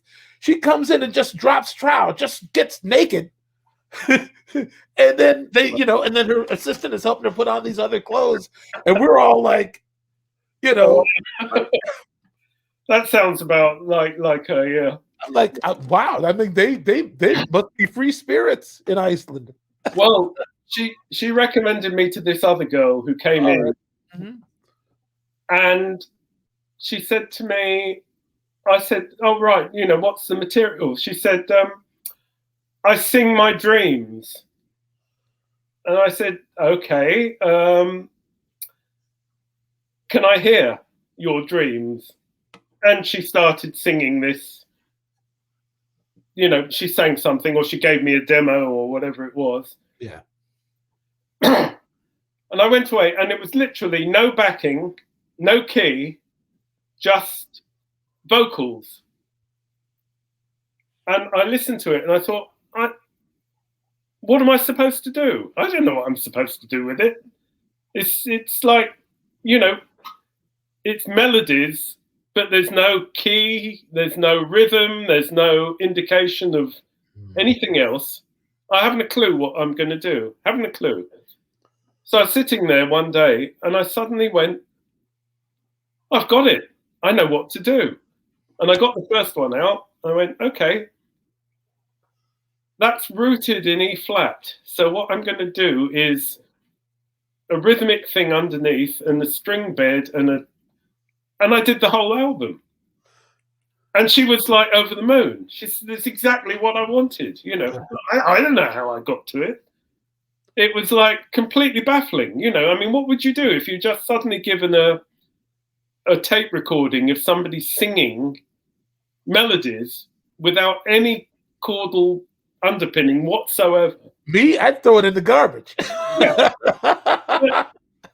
It's a challenge, It is a challenge, but I mean, and I guess I'm not being serious, but what I'm learning from you, not only that, that you're, I mean, I guess because your education in music is not really so much a part of it. It really is like all about how you listen and also the fact that every idea has its own validity. It's not so much, what may sound like a goofy idea to one person. Yeah. Like, well, what can you do with it? What can you turn it into? What can manifest if you open your mind and use your imagination? Like, what can happen? Like, really, they're all ideas are valid. It's a matter of how you chase it. That carries all the way up to very structured things that you do, because it's the same approach if I heard somebody's demo, which is them strumming a guitar and singing. And then I can sort of go, oh, yeah, now this would be great with, brushes and strings and a double bass and two French horns and a cor anglais, and I think that's what you do anyway as an arranger. You flex it out. Infinitely more easy to me. Like if somebody's pointing in a specific direction and it's within the realm of popular culture, that's to me a no-brainer. But to literally be patient enough for someone else's artistic vision, which is not rooted in anything musical, directly musical, and to still come away with a favorable result. I don't think everybody can do that. Well, maybe you're right. Yeah, I mean, I can't think of anything that's I've gone, right. I have no idea what I can do. I'm out of it. Sure. Yes, and it's I guess it's the perseverance and also the belief in self. You believe that you know what you're doing, so you're going to approach it that way. Like this is just another challenge. No more significant or insignificant than the last. The whole career is meeting challenges. Whether it's doing a movie or a commercial or a record or even playing a gig. If you go out and you're playing with someone and that I don't know, then maybe they're not listening to you, and you think, well, how on earth can I fit? Because they're not hearing what I'm doing to go with me. So how do I go with them? And that's why you can only work with people who can listen as intently as you. I've stopped yelling at musicians and instead started calling the right guys for the job. But I remember years ago when we were running the 10-room jam sessions, we had a 17-year-old drummer, and I actually went up to him and said, I don't know how to play with you. And I felt terrible actually saying that, because I thought it's not what he wants to hear, I said to him, look, you played so much that I couldn't find a space to make anything. And he sort of nodded his head, and I thought, right, he hates me. About 6 or 7 years later, he was booked on a gig with me, and he was terrific. Some people need that pressure. They need that push, John. I went up to him and I said, look, I gave you a hard time last time. Mm-hmm. I'm really sorry. I felt awful afterwards, but I equally have to say to you, you were magnificent tonight. And he looked at me and said, well, I've grown up. Yes. Maturity is the key. And most musicians are in a state of arrested development to begin with. But yes, that's the thing. It's in what way you have to grow up. And it's fascinating. For example, as a sax player, which I haven't really talked that much about, I would be on stage with Bernard Purdie and I would play one note and I would go, oh God, I'm so good. Yeah. And then you be on with someone else and you play like 50 notes and think, why do I sound so terrible? And you realize what you're getting from other people. But intent is important. You don't just, even in conversation, you choose your words. You don't just blah, blah, blah, blah, blah. Yeah. Well, some people I know do. Well, and those people probably play exactly the same way that they talk. Yeah, I think they do, sadly. All right. Well, I really need a part 2 to this at some point. Maybe when your book comes out, could you come back and join us? Yeah, February. I've really enjoyed, and I knew I would. That's why we tried to usurp you from. Like, let's see if we can get him on our show. So, well, it's 3:10 in the morning here. So. Well, sorry about that, but well, you're remarkable. You already know that. And can I ask 2 quick questions before we let you go to bed, and you can answer them as quickly as you want. One is, so for people that aren't familiar with all of your work, what is the one example? If somebody who's watching tonight never heard of John Altman before and wants to go and listen to something that you did, what is your favorite example, or what is like the most defining, like this is the Altman sound, or what example would you suggest people go and seek out? Well, movie-wise, I would say the tank chase in Goldeneye, James Bond, because I had like a weekend to do it, literally. Write it on Saturday, arrange it Sunday, copy it Monday and record it Tuesday and release the film on Friday. Wow. So that's what I'd say, because I mean, in terms of movies.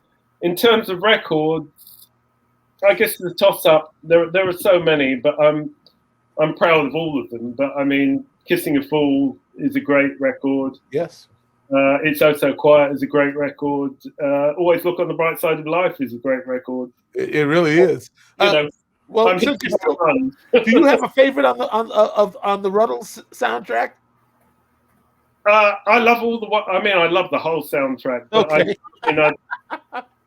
I love doing like all the orchestral ones. What we're doing. Cheese and Onions and Love Life and. All right. The Penny Lane one is very funny. I like. Yeah. Did George Martin ever say anything about all that? Oh yes. I was introduced to him, and they said, "This is John Altman." He went, "I know who John Altman is." But then he recommended me for gigs that he couldn't do because his hearing went. Well, and there it is, man. You just you definitely where God wanted you to be placed. Yeah, and the rest of us have benefited greatly from that, from you agreeing with the Master's plan. Amen. Thank you. My other hopefully very quick question, if you can do a soundbite version of it, is what advice would you have for musicians, either that are just starting out and want to have a career in music, or all of us, that are starting back at zero with the pandemic and kind of starting over our careers? From your, decades of wisdom, is there something that you would suggest for those of us who either want to or already have and already are making our living from music? Well, apart from saying, stick with it and keep doing what you're doing and don't despair. The thing I always said when I was asked this at sort of colleges and things, was, what you've got to do is do an English degree, join the #1 pop single band in the country, and take down everything you hear off records, and then maybe accidentally get a job as an arranger because you're standing in the street and somebody recognizes you, and your first record goes into the charts. That's my story. What can I say? Yeah. Well, for some people, it's just providence. It's just what God has in store. But I do hope that, I don't know what the scene is in America, but it's been pretty bleak here. There's still no real live music is just about starting up again, but there are all these restrictions. You can't have a band next to each other, and you can't dance, and you can't have an audience. And so I just hope it gets back to some sort of normality fairly quickly. I'd love to get my big band out again. I really miss that. Wow. Well, is there anything else that you want to say before we have you back to cover the next, of the 12 installments it'll take to get through 10% of your life? I've enjoyed it, and I will again, I'm sure. I'd love to. Well, so, Michael, you want a real quick rundown what we got coming up? I don't remember. Well, the two important things. First of all, we got one more episode in the plans before the next big thing, which is Kingfish will be joining us at the end of July. For those who don't know, Chris Stone, Kingfish Ingram, is a young blues guitarist who's basically revitalizing the genre of blues. He's been on the cover of Rolling Stone, been in Marvel Cinematic Universe, and he's a big fan of Michael. So we'll get to, I'm sure we'll share a lot of stories between him and Michael, because he'll probably have just as many questions for Michael as Michael and I will have for him. But he's a phenomenal, young musician. And then the other big thing that's coming up is, speaking of things getting back to live music, where are you going to be in August and September, Michael? Why are you asking that question? Because I want you to make sure that you announce your tour dates on the show, so that people. I don't want that. I don't want people coming looking for me, man. When I go out to work, I go out to work. They see me on stage, that's great. But once I get back in the bus, I don't want to talk to nobody. Well, I'm not saying they got to come. I'm saying they should come see Soul Asylum if they want. I don't know why Michael doesn't want y'all to come see him, but okay. No, don't go see Soul Asylum then. Yeah, don't go see Soul Asylum, as a matter of fact. So, but yeah, I'm just overjoyed with the fact that live music is slowly coming back, as evidenced by the fact that Michael has a 7 weeks tour coming up. Yeah, see, but here's the thing, and being serious, that nobody really knows how this is going to roll out. Yeah, that's why I'm not. That's literally the reason I'm not. Trying to, hey, come on out. Like, COVID is still a real thing, man. Yeah. And I don't need to tell you that, Dan. I mean, I'm convinced between my first and second shot, I got it. I'm convinced that it happened. I didn't die, but it's I think don't let the United States government rush you out there into something you're not prepared for. I took the vaccine, but I have never been trusting of the United States government. I'm not supposed to. I'm a black man. I'm not supposed to trust any of it. But because my job is so social, I didn't really have much of a choice. I'm not young. I'm not going to spring back if I get COVID, But so I'm a conscientious dissenter, I suppose. Not even a dissenter. Make up your own mind. I had to make up my mind for me, But cautious return to live music. Yeah. So we don't want to keep John any longer, but I hope we'll get to keep him again sometime soon. We'll see you at the end of July for Kingfish. Anything else anybody wants to say before we end the broadcast? Well, didn't I literally say to Phil at the end of his thing? He was like, "Oh, I'd love to be on your show." I said, "Yeah, we want to get you on, man, but we're gonna get John Altman on first." Huh? So did we nail down a date for Phil and his wife yet? No, we're gonna have to wait for them to be back in the States, because their time zone difference is even worse than John's. It's that's right. They're in Holland. They're in Holland. So and they either are expecting their next baby, or she just had the baby. I don't know which one. So so they with the newborn and the time zone difference, we're gonna have to wait till they're back here. Okay. But as soon as they're back here, we'll have them on and we'll announce the date. Fantastic. All right. I didn't want to forget about him. No, we would never forget about Phil Lassiter. Go check out his project. John, did you work on Phil's project? No, but you were just supporting it. He knocks me out. Yep. Yeah. He's a phenomenal horn arranger. Okay. Well, we don't want to keep John any longer. Go ahead. I'm sorry, John. Sorry, I heard Prince on Arsenio Hall, as did Jerry Hay. And within about a minute of hearing it, we were trying to find out the guy who was the horn player. Yeah, who put the horns together? Yeah, who's the guy who arranged this? Yeah. Jerry was messaging me, and I was messaging him. We got to find this guy. We got to find this guy. Wow, to have Jerry Hay looking for you, and you're a horn arranger. That's high praise. His horn arrangements are that distinctive, and that's good. I mean, he's one of the. I'm not a horn player, and he's one of the only horn arrangers that I can spot a Phil Lassiter arrangement at 50 feet out of a clock radio. Like his horns sound like him, and it's just an amazing sound. Knocks me out. So right on. And Jerry, and you don't get better than Jerry Hay. I mean, no, you do not. He's the greatest of the great. Yeah. So. Well, go get some rest, John. 2:30. Yeah. Okay. Take care of yourself, man. Thank you so much. Thank you much.